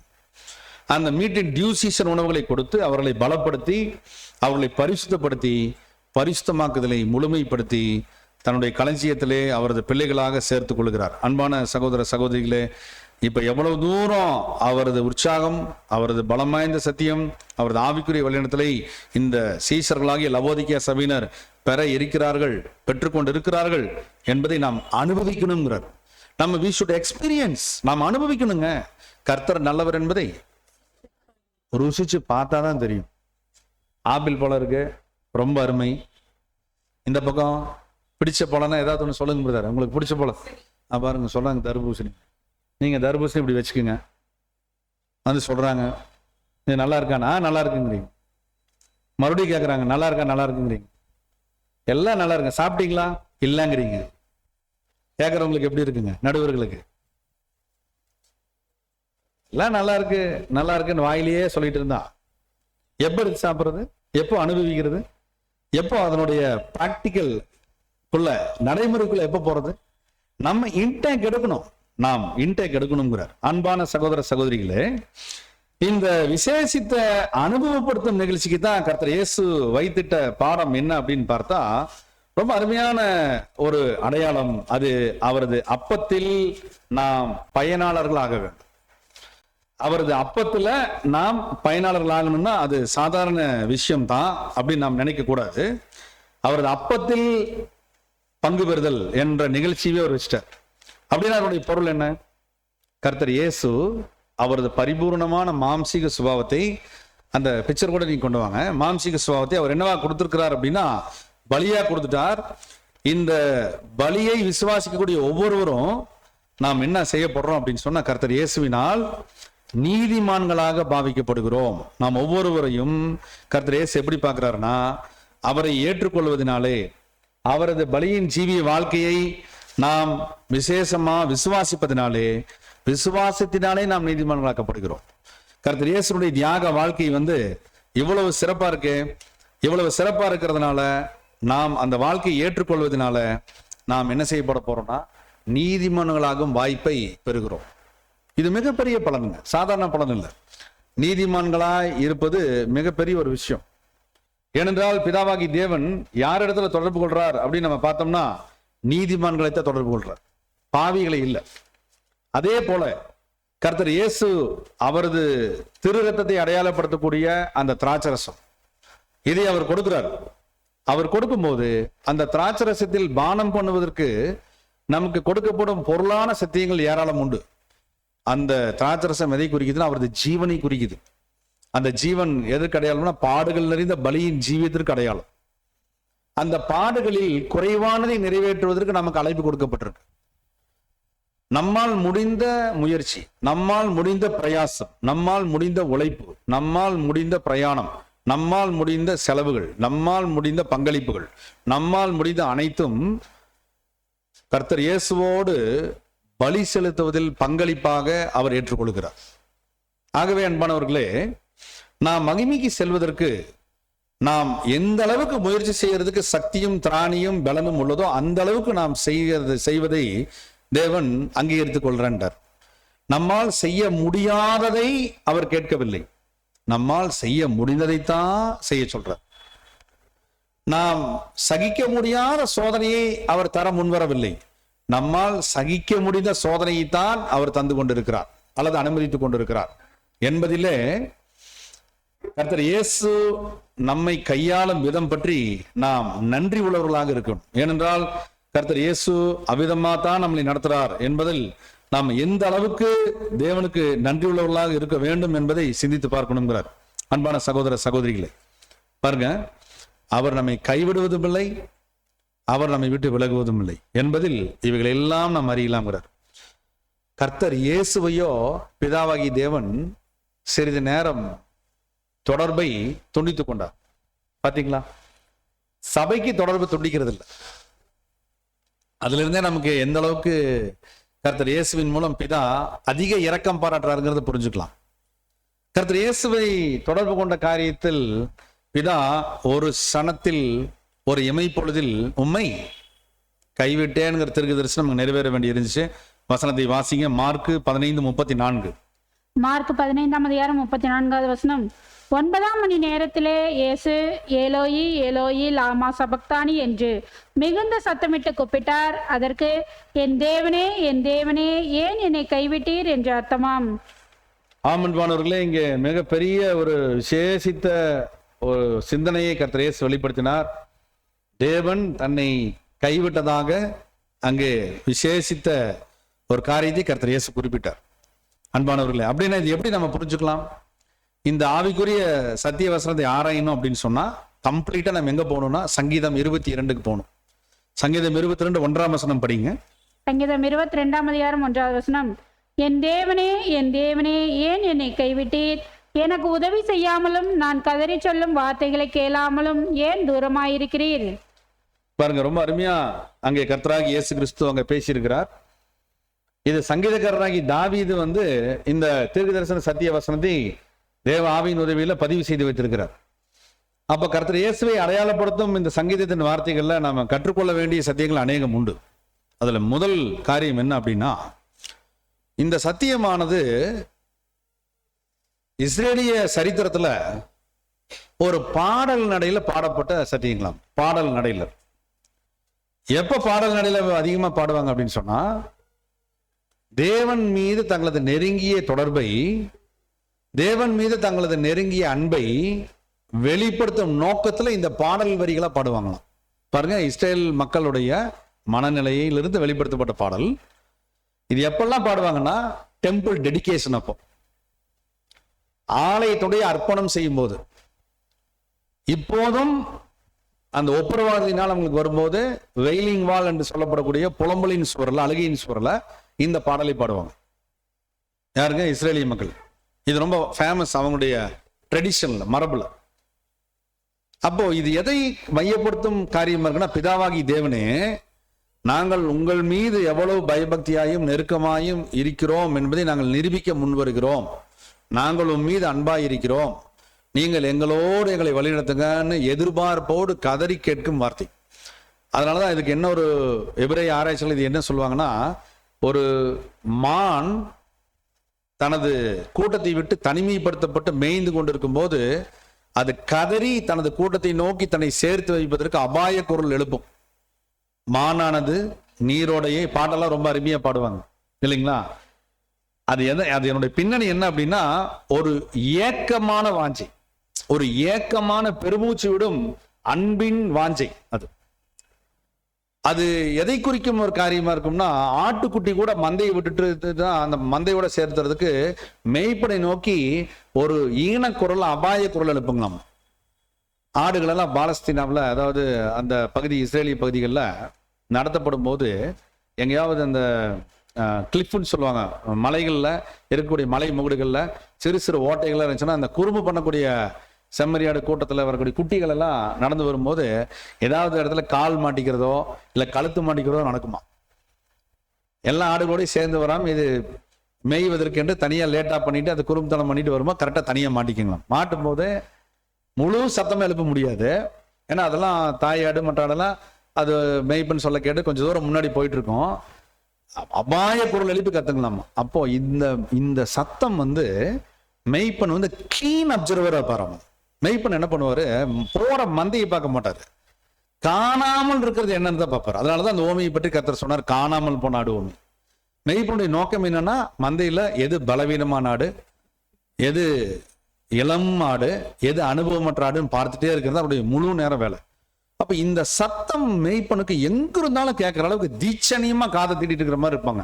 இது அனுபவம் பெற்ற மெய்ப்பர்கள். அப்படிதான் கர்த்தர் இயேசு தன் பிதாவை நோக்கி பார்க்கிறார்.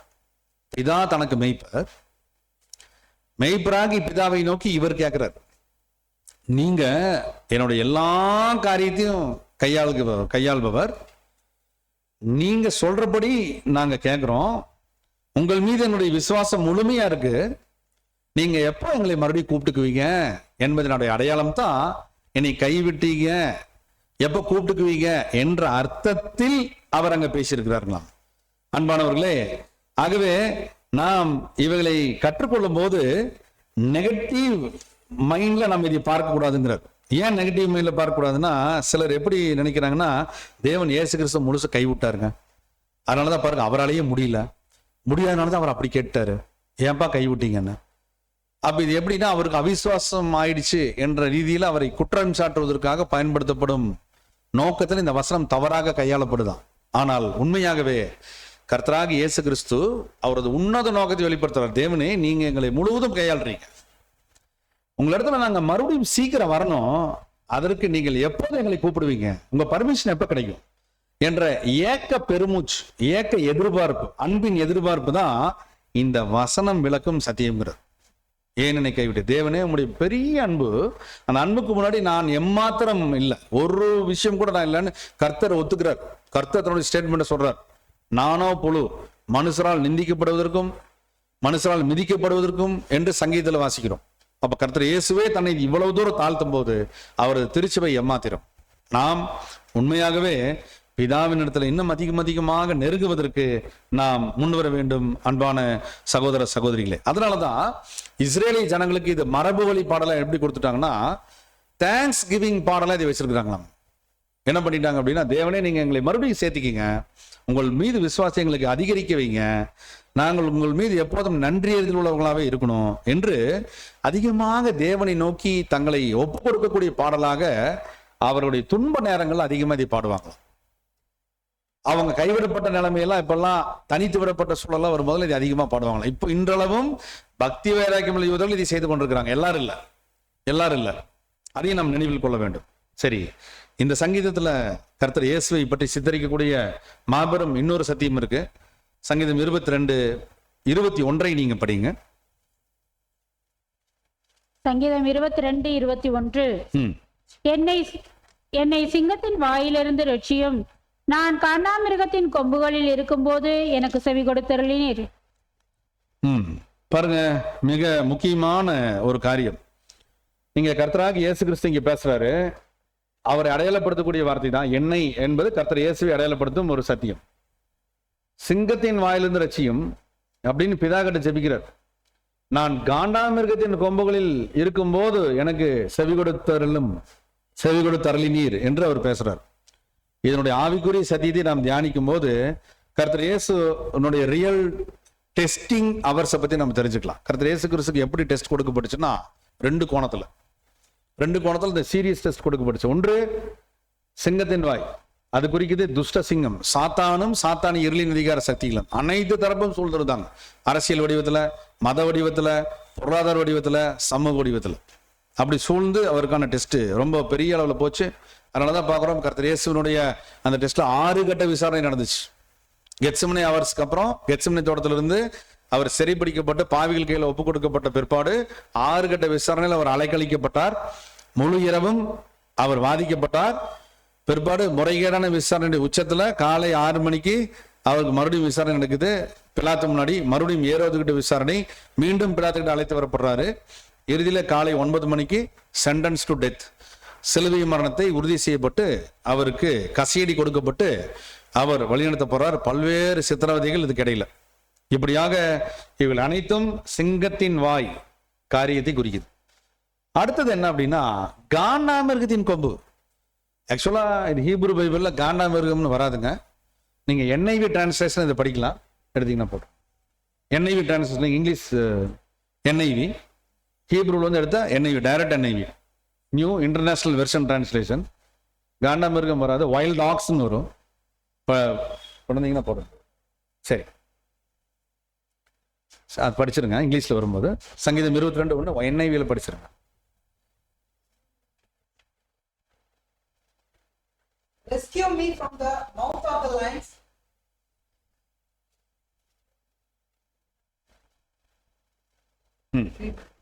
மறுபடியும் கொண்டு வாங்க.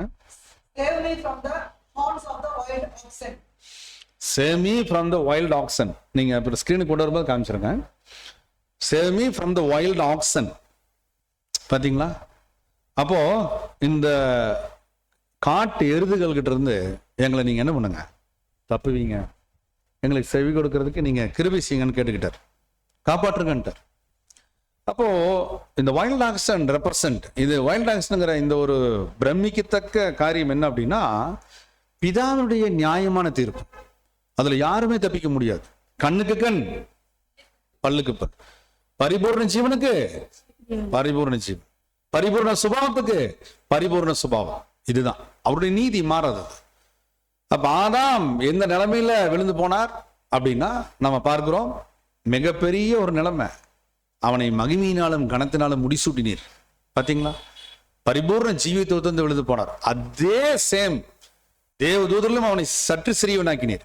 அதே நிலைமைக்கு கர்த்தர் இயேசுவை பிதாவாகி தேவன் வழிநடத்தி கொண்டு வந்து ஈக்குவல் கரஸ்பாண்டிங் பிரைஸ், ரான்சம் பிரைஸா கொடுக்க வச்சார். பரிபூர்ண ஜீவனுக்கு பரிபூர்ண ஜீவன், பரிபூர்ண சுபாவத்துக்கு பரிபூர்ண சுபாவம். ஆக இந்த பலியை மூலம் நீங்க எங்களை ரட்சித்திருங்க, இந்த பலி செலுத்துறதுக்கு அடியேன் முன் வந்துட்டேன்னு கர்த்தர் இயேசு தெய்வீக நீதி ஒரு பக்கம் தன்னை சோதனைக்குள்ளாக்குது, இன்னொரு பக்கம் இருளின் அதிகார சக்திகள் தன்னை நெகட்டிவா சோதனைக்குள்ளாக்குது. பாத்தீங்களா? அப்ப பாசிட்டிவ் தேவன் பக்கம், நெகட்டிவ் சாத்தானி சக்தி. பாசிட்டிவ் நெகட்டிவ், பாசிட்டிவ் நெகட்டிவ் ரெண்டு பக்கம் இருந்து கர்த்தர் இயேசு கிறிஸ்துவுக்கு ஒரு சோதனை, 2 கட்ட சோதனை, 2 வித சோதனை. இதை முழுக்க முழுக்க அனுபவிச்சவர் கர்த்தர் இயேசு. இதை முழுக்க முழுக்க ஃபேஸ் பண்ணவர் கர்த்தர் இயேசு. இப்ப பிதாவாகி தேவனுடைய டைரக்ஷன் எப்படி இருக்கும்? அதனாலதான் கர்த்தர் இயேசு கிறிஸ்து என்ன பண்ணார் அப்படின்னா இந்த ஒவ்வொரு காலகட்டத்திலையும் கர்த்தர் இயேசு பிதா கிட்ட விண்ணப்பம் வச்சார், நீங்க எங்களை வழி நடத்துங்க.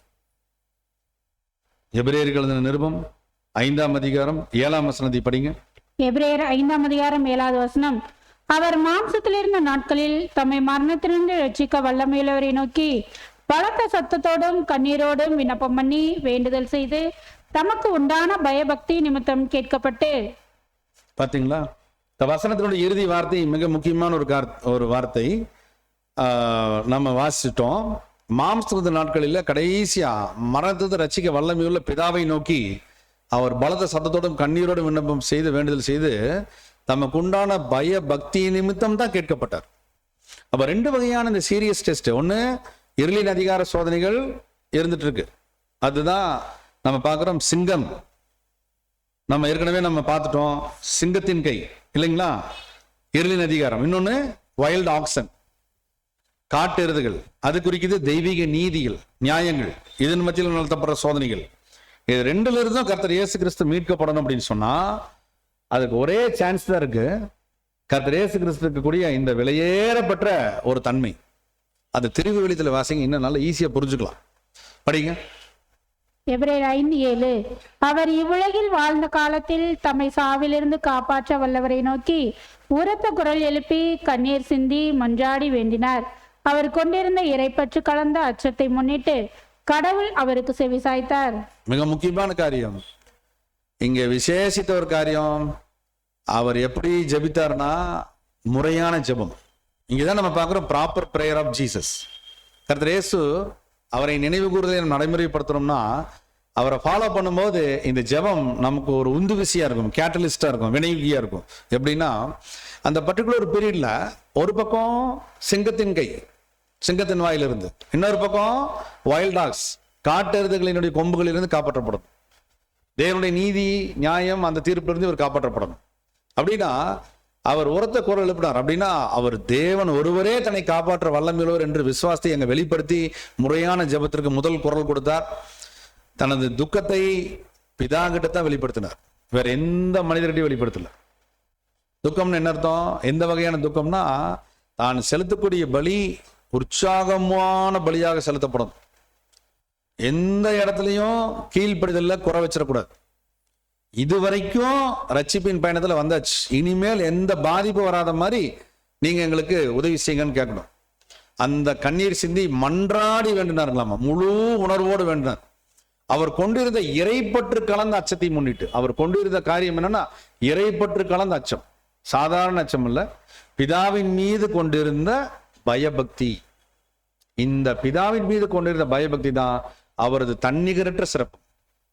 நாம் இந்த பிதாவின் மீது கொண்டிருந்த பயபக்தி நிச்சயம் எப்போதும் தக்க வைத்துக் கொள்ளணும்.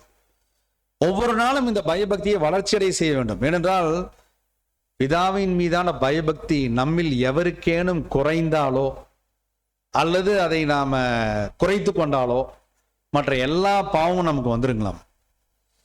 எல்லா பாவமும் நம்ம கூப்பிட வேண்டியதில்லை, அதுவே தானா வந்துருங்களாம். பிதாவின் மீதான பயபக்தியில நம்ம உறுதியா நின்னோம்னா போதும். நாம் விசுவாசி நல்ல போராட்டத்தை போராட தேவன் நம்மை அங்கீகரிப்பார். பிதாவின் மீதான பயபக்தி இல்லாம போச்சுன்னா நமது விழுகைக்கான நுழைவாயில் அதுவேங்கிறார். அது அபாயத்தின் அறிகுறி, ஆபத்தின் அடையாளம், ஆசீர்வாத இழப்பு. இது 3 ஃபெயிலியர் நமக்கு நடந்துருங்களாம். ஆனா கர்த்தர் இயேசு இறைப்பற்று கலந்த அச்சத்தை அவர் தக்க வைத்தார், போராடி தக்க வைத்தார். அவர்கிட்ட எப்பவுமே இருக்கு, ஸ்ட்ராங்கா இருக்கு ஸ்டோரேஜ்ல, இருதயத்துல. அந்த நேரத்துல முழுமையாக அதை செலுத்தினார்களாம். இறைப்பற்று கலந்த அச்சத்தை முழுமையாக சக்தியை திரட்டி வெளிப்படுத்துறார். அது நிமித்தம் அவரது நரம்பு மண்டலத்திலிருந்து வியர்வை ரத்தத்தின் பெருந்துளிகளாய் கூட கீழே விழுந்ததா ரெக்கார்ட் பதிவு செய்யப்படுது. அந்த அளவுக்கு தன்னுடைய முழு சக்தியை திரட்டி பண்றார் ஜெபம். உடனடியாக இந்த ஜெபத்திற்கு பரலோகத்தின் பதில் கிடைச்சதா இல்லைங்களா? கிடைச்சது. அன்பானவர்களே, லூக்கா 22ஆம் அதிகாரம் 43ஆம் வசனத்துல நாம் பார்க்கும்போது மிக முக்கியமான அந்த ஒரு காரியம் படிங்க. லூக்கா 22ஆம் அதிகாரம் 43வது வசனம். அப்பொழுது வானத்திலிருந்து ஒரு தூதன் தோன்றி அவரை பலப்படுத்தினான். பாத்தீங்களா? அதற்கு தேவன் அனுமதி கொடுத்தார்.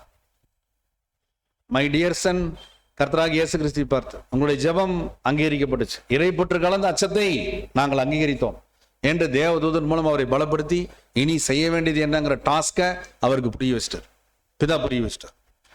எவ்வளவு தூரம் பாருங்க, எவ்வளவு தூரம் அருமையான ஒரு நடைமுறைப்படுத்தும் வாழ்க்கை நிகழ்வது. அதே போல நம்முடைய வாழ்க்கையில நாம் இனி நம்முடைய வாழ்க்கையில பலியின் ஜீவி காரியங்களில உண்மையான முறையான ஜெபம் நாம் கையாளும் பொழுது, செலுத்தும் பொழுது பிதாவாகி தேவன் விசேஷமாக நம்மை வழிநடத்துவார். இறைப்பற்று கலந்த அச்சத்தை நாம் தக்க வைத்துக் கொண்டிருக்க வேண்டும், ஒருபோதும் விட்டுறக்கூடாது. எந்த காரணத்துக்காகவும், ஏனென்றால் அற்ப காரணத்துக்காக விட்டவங்க நிறைய பேர். அற்ப காரணம், சொந்த காரணம், சுயநல காரணம், சொந்த தேவை, எதுக்கோ விட்டுருப்பாங்க. அதனால பெரிய வாய்ப்பு இழந்தவங்களாம் நிறைய பேர். அந்த மாதிரி நம்ம எவரும் இழந்து விடக்கூடாது, போய்விடக்கூடாது. அன்பானவர்களே, இங்கே இந்த ஆவிக்குரிய பாடத்தின் முடிவு பகுதிக்கு வந்திருக்கிறோம். இப்படியாக கர்த்தர் இயேசு இந்த விசேஷித ஜெபத்தின் மூலம் பிதாவாகிய தேவனிடத்துல அவர் இரக்கத்தின் மேல் இரக்கம் பெற்றார். அதே நேரத்தில் இறைப்பற்று கலந்த அச்சத்தின் நிமித்தமா இவர் செய்திட்ட ஜெபத்தின் மூலம் நாம் என்ன கற்றுக்கொள்ளலாம்னா, அவர் மரிப்பதற்காக பயப்படல. நிறைய பேர் அப்படி நினைச்சுக்கிறாங்க. அவர் இந்த பாத்திரம் என்னை விட்டு நீங்க கூடுமால் நீங்க முடி செய்யும்னா அவர் மரிப்பதற்காக, சித்திரவேணுக்காக பயந்துட்டார். நோ, அவர் மரிப்பதற்காக எல்லாம் பயப்படலைங்க. மீதம் இருக்கக்கூடிய மரித்தல் நிகழ்ச்சி இருக்கு பாருங்க, but fear of remaining dead, மீதமுள்ள மரித்தல் நிகழ்ச்சியை மிக நேர்த்தியா செய்து காண்பிக்கணும். ஏனென்றால் முழுமையான நேர்த்தியான கீழ்ப்படிந்த நிலைமையை குறித்து அவர் பயபக்தியா நடக்கணும். இனிமேல் தான், இப்ப வரைக்கும் அந்த கரியர், அந்த சாக்ரிபிஷியல் கரியர் பாத்திரத்தை சுமந்து வந்தார். இனி தான் ஒப்படைக்கப்படக்கூடிய நேரம் இந்த விசாரணைகள்லையும் சிலுவை மரத்திலையும் between the time, during the டைம்ல கவனத்தோடு அவர் செயல்படணும். அதற்குத்தான் அவர் இறைப்பற்று கலந்த அச்சத்தோடு தேவனுடைய வழிகாட்டுதலை, தேவனுடைய பலத்தை கேட்டார்களாம் கர்த்தர் இயேசு. அதற்கு அவருக்கு அருளப்பட்டது. அதே போல நம்முடைய வாழ்க்கையிலும் இனி மீதமுள்ள பலியை நேரத்திற்காக, இப்ப இது வரைக்கும் நம்ம ஒரு வாழ்க்கை வாழ்ந்தாச்சு, இதுக்கு முன்னானவைகளை நீ நினைத்து எந்த பிரயோஜனமும் இல்லை. இனி பின்னானவைகள், அதாவது பின்வரும் காலங்களை குறித்து நாம் சிந்திக்கணும். எப்படி பரிசுத்த பவுல் சொன்ன மாதிரி பின்னானவைகளே மறந்துடலாம், முன்னானவைகள் இனி நம்ம காத்திருக்கு, பலியின் ஜீவிய தருணங்கள் இனி இருக்கு. அதுல நம்ம எப்படி செயல்பட போறோம், எப்படி நாம் இனிமேல் கர்த்தருக்காக ஒரு வாழ்க்கை வாழ போறோம் என்பதைத்தான் நாம் சிந்திக்கணும். அதில் புத்துணர்ச்சி அடைய போறோமா, புதிய தாக்கத்தை கர்த்தர் இயேசுவின் மூலம் பெற்று உண்மையாகவே நம்மை அர்ப்பணிப்பதில் முன்னேற்றம் அடைய வைக்க போறோமா என்பதை நாம் முறையான ஜெபங்களின் மூலம் உறுதிப்படுத்திக் கொள்ள வேண்டும்ங்கிறார். அன்பான சகோதர சகோதரிகளே, இது நிமித்தம் தான் கர்த்தர் இயேசு பிதாவை நோக்கி நன்றியுள்ள இருதயத்தோடு அவருக்கு நன்றி சொன்னாராம். சங்கீதம் 118:5 படிங்க. சங்கீதம் 118:5. நெருக்கத்திலிருந்து கர்த்தரை நோக்கி கூப்பிட்டேன், கர்த்தர் என்னை கேட்டருளி விசாலத்திலே வைத்தார். பார்த்தீங்களா, கர்த்தர் இயேசு விசேஷ வகையில நெருக்கத்திலிருந்து அவரை நோக்கி கூப்பிட்டப்போ கர்த்தர் இயேசுவை அவர் பிதா விடுவித்து விசாலத்துல வைத்தார். இதே அதிகாரம் முதல் வசனத்தையும் நீங்க படிச்சிருங்க, படிங்க. கர்த்தரை துதியுங்கள், அவர் நல்லவர், அவர் கிருபை என்றும் உள்ளது. பாத்தீங்களா, இது ஒரு நன்றி ஏறெடுக்கும் எபிரேய மொழி பாடல். இதை ஹில்லல் அப்படின்னு சொல்லுவாங்க ஹீப்ரூல. இந்த சாங்கை தான் ட்ரெடிஷனா மரபு வழியா அவங்க பாடுவாங்களாம். ஒரு மிக முக்கியமான நிகழ்ச்சி நடக்கும் போது இப்படி பிதாவை நோக்கி மகிமை செலுத்தி பாடி அந்த நிகழ்ச்சியை அவங்க தொடங்குவாங்க. இப்படிதான் கர்த்தர் இயேசு மேல் வீட்டறையினுடைய உபதேசத்தை முடிச்சோன்ன அந்த பாஸ்ஓவர் நிகழ்ச்சி நடக்கும் போதும் எப்பொழுதுமே கூடார பண்டிகை முடிவடைகிறதுக்குரிய தருணம் வரும்போது இந்த பாட்டு பாடுவாங்க. ஆக கர்த்தர் இயேசு இந்த பாட்டை பாடினார். அதைத்தான் நம்ம வாசிக்கிறோம். மத்தேயு 26:30 படிங்க. மத்தேயு 26:30. மத்தேயு 26ஆம் அதிகாரம் 30வது வசனம்.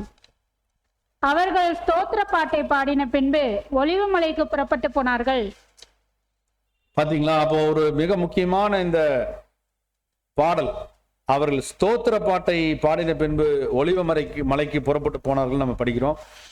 அப்போ இந்த மேல் வீட்டறையினுடைய பிரசங்கத்தை கர்த்தர் இயேசு முடித்த பிற்பாடு இந்த ஸ்தோத்திர பாட்டை அவங்க பாடினாங்க. Thanks giving offering song.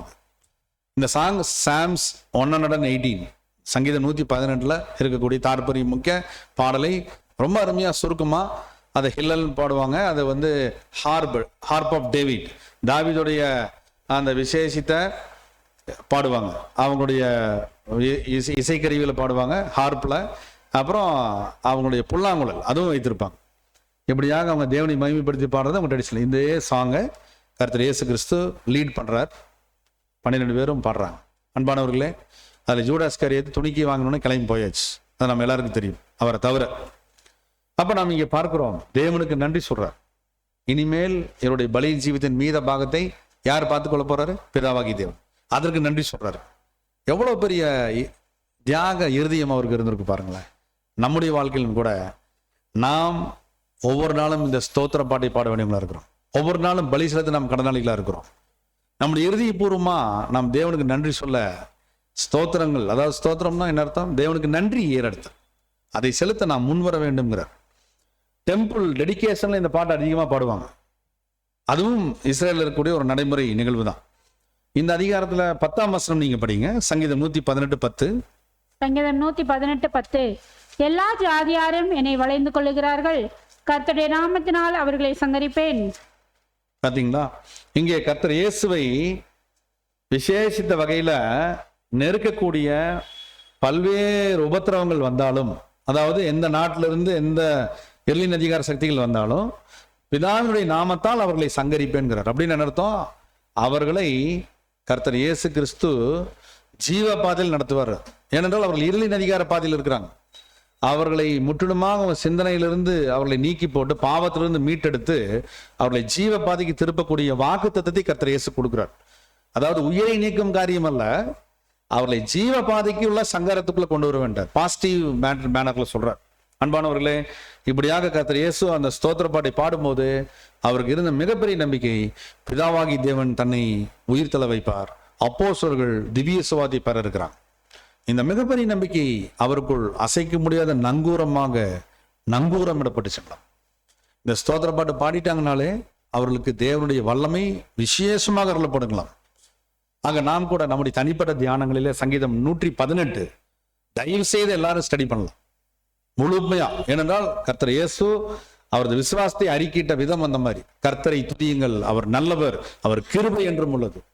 இந்த பாட்டு மிக விசேஷித்த வகையில் இருதயத்தின் ஆழத்திலிருந்து நாம் பாட வேண்டிய ஒரு பாட்டு.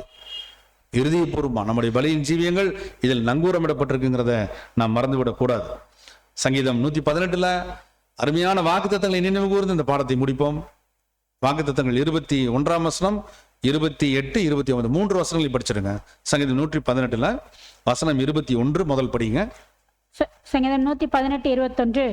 நீர் எனக்கு செவி கொடுத்து எனக்கு இரட்சிப்பாய் இருந்தபடியால் நான் உம்மை துதிப்பேன். பாருங்க, கர்த்தர் இயேசுடைய மாபெரும் இறுதிய சிந்தனை, பிதாவே அவருக்கு செவி கொடுத்திருக்கிறார். இவ்வளவு துன்ப காலங்கள்ல, இக்கட்டான நேரங்கள்ல அவருக்கு சிங்கத்தின் வாயிலிருந்து சோதனை மற்றும் வைல்ட் ஆக்சன் காட்டெருதுகளிலிருந்து அதன் கொம்புகளிலே சோதனை, அதன் மத்தியில பிதா அவருக்கு செவி கொடுத்தார், அவருக்கு முழு ரட்சிப்பாய் இருந்தார். அதனால உம்மை துதிப்பேன்னு கர்த்தர் இயேசு தனது விசுவாசத்தை முழுமையாக அறிக்கையிட்டார்.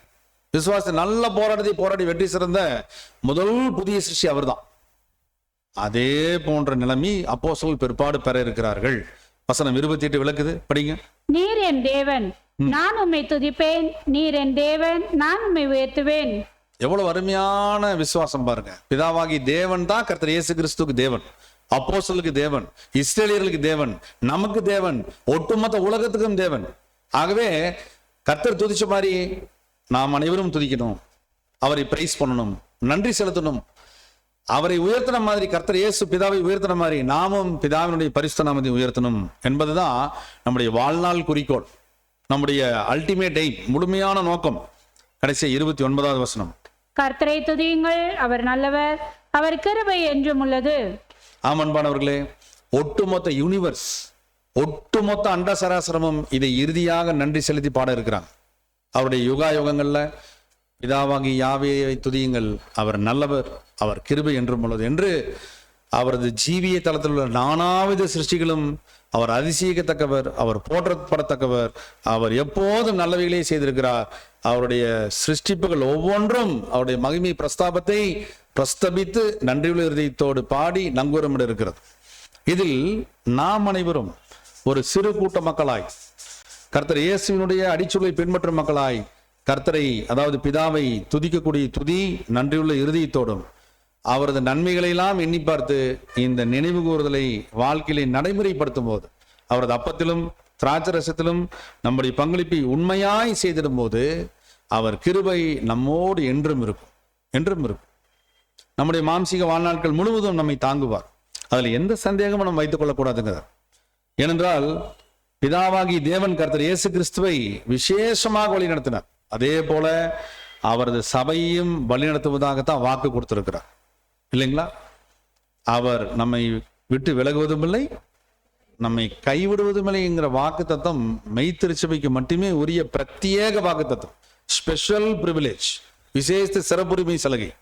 ஆகவேதான் நாம் இந்த சோதனைகள் மத்தியில, பாடுகள் மத்தியில, பரீட்சைகள் மத்தியில, உபத்திரவங்கள் மத்தியில பிதாவை எண்ணி பார்த்து நம்முடைய விசுவாசம் நங்கூரமிட்டு கொண்டிருக்கணுங்கிறார். அப்படின்னா ஏன் அந்த நங்கூரமிடுங்கிற வார்த்தையை பயன்படுத்துறார்? பிரதர் சிடிஆர் இந்த கோடிஸை பயன்படுத்தினார். ஏன்னா கொந்தளிக்கும் சூழல் உலகம் முழுசு நிலவுது, விசுவாச கப்பல் போயிட்டு இருக்கு, அதில் நாம் இருக்கிறோம். கர்த்தர் மாலுமியாக இருந்து சுக்கான் பிடித்திருக்கிறார், அதுதான் நங்கூரம். அவர் எங்க நங்கூரம் போட வைக்கணும், எங்க துறை பிடிக்க வைக்கணும், அதாவது ஹார்பர் எங்க கரை சேர வைக்கணும் அவருக்கு தெரியும். அவர்கிட்ட பொறுப்பை நம்ம கொடுத்துடணும். பிதா மீது முழு விசுவாசம் வைக்கணும், கர்த்தருடைய வழிகாட்டுதலை நம்ம நம்பணும். இது ரெண்டு வேலையும் நம்ம சரியா செய்யணும். செய்துட்டா அவர் நம்மை பரலோகம் என்னும் துறைமுகத்துல சேர்த்திடுவார். நாம் ஒருபோதும் கவலைப்பட வேண்டாம். ஒருபோதும் கவலைப்பட வேண்டாம், எதற்காகவும் பயப்படவும் வேண்டாம், எதற்காகவும் அச்சப்படவும் வேண்டாம், அல்லது இந்த வாழ்க்கைக்குரிய பல்வேறு விதமான போராட்டங்களிலே பின்னடைவும் சந்திக்க வேண்டாம்ங்கிறார். அப்படின்னா மனதளவுல சோர்ந்து போயிட வேண்டாம்ங்கிறார். இந்த நன்றி துதி ஸ்தோத்திர பாட்டை இஸ்ரேலிய ஜனங்கள் தொடர்ந்து அந்த பண்டிகைகள்ல, குறிப்பாக கூடார பண்டிகையினுடைய முடிவுல அவர்கள் பாடி முடிப்பாங்க. கர்த்தர் இயேசு மேல் வீட்டறையில இந்த ஸ்தோத்திர பாட்டை பாடி இந்த அப்போஸ்தலர்களை பிதாவின் கரங்களை ஒப்பு கொடுத்து அந்த மேல் வீட்டிலிருந்து இறங்கி கெத்செமனேல தன்னை பிதாகிட்ட ஒப்படைச்சிட்டார். அப்போஸ்தலர்கள் பிதாகிட்ட ஒப்படைக்கப்பட்டார். அன்பானவர்களே, ஒப்படைக்கப்பட்ட 2 நிலைமைகளிலும் 2 தரப்பும் கர்த்தர் இயேசுவும் அப்போஸ்தலரும் வெற்றி சிறந்தார்கள். நாமும் ஒப்படைக்கப்பட்டிருக்கிறோம் கர்த்தர் இயேசுவின் கரங்களில. எப்படின்னா, கர்த்தர் இயேசுவின் மரணத்தின் நினைவு கூறுதலில நம்மை ஒப்படைக்க வைத்திருக்கிறார். நாம் ஒப்படைச்சிட்டோம்னா, நம்மளை அர்ப்பணிச்சிட்டோம்னா மீதி பிதா பார்த்துக் கொள்ளும். ஆக வர இருக்கின்ற 31 மார்ச் 31 நீசான் மாதம் 14ஆம் தேதி அந்திசாயும் வேளையில நம்முடைய அர்ப்பணிப்பை நாம் நிதானித்து, நம்மில் ஒருவேளை குறைவு இருந்தால் அதற்காக உண்மையாகவே முறையான ஜெபத்தின் மூலம் மன்னிப்பை பெற்று நாம் கர்த்தர் இயேசுவில் ஐக்கியப்பட, கர்த்தர் இயேசுவின் நினைவுகூறுதலை நடைமுறை வாழ்க்கையில நடைமுறைப்படுத்தி கொண்டிருக்க பிதாவாகி தேவன் தாமே கிருபை செய்வாராக. ஆமென்.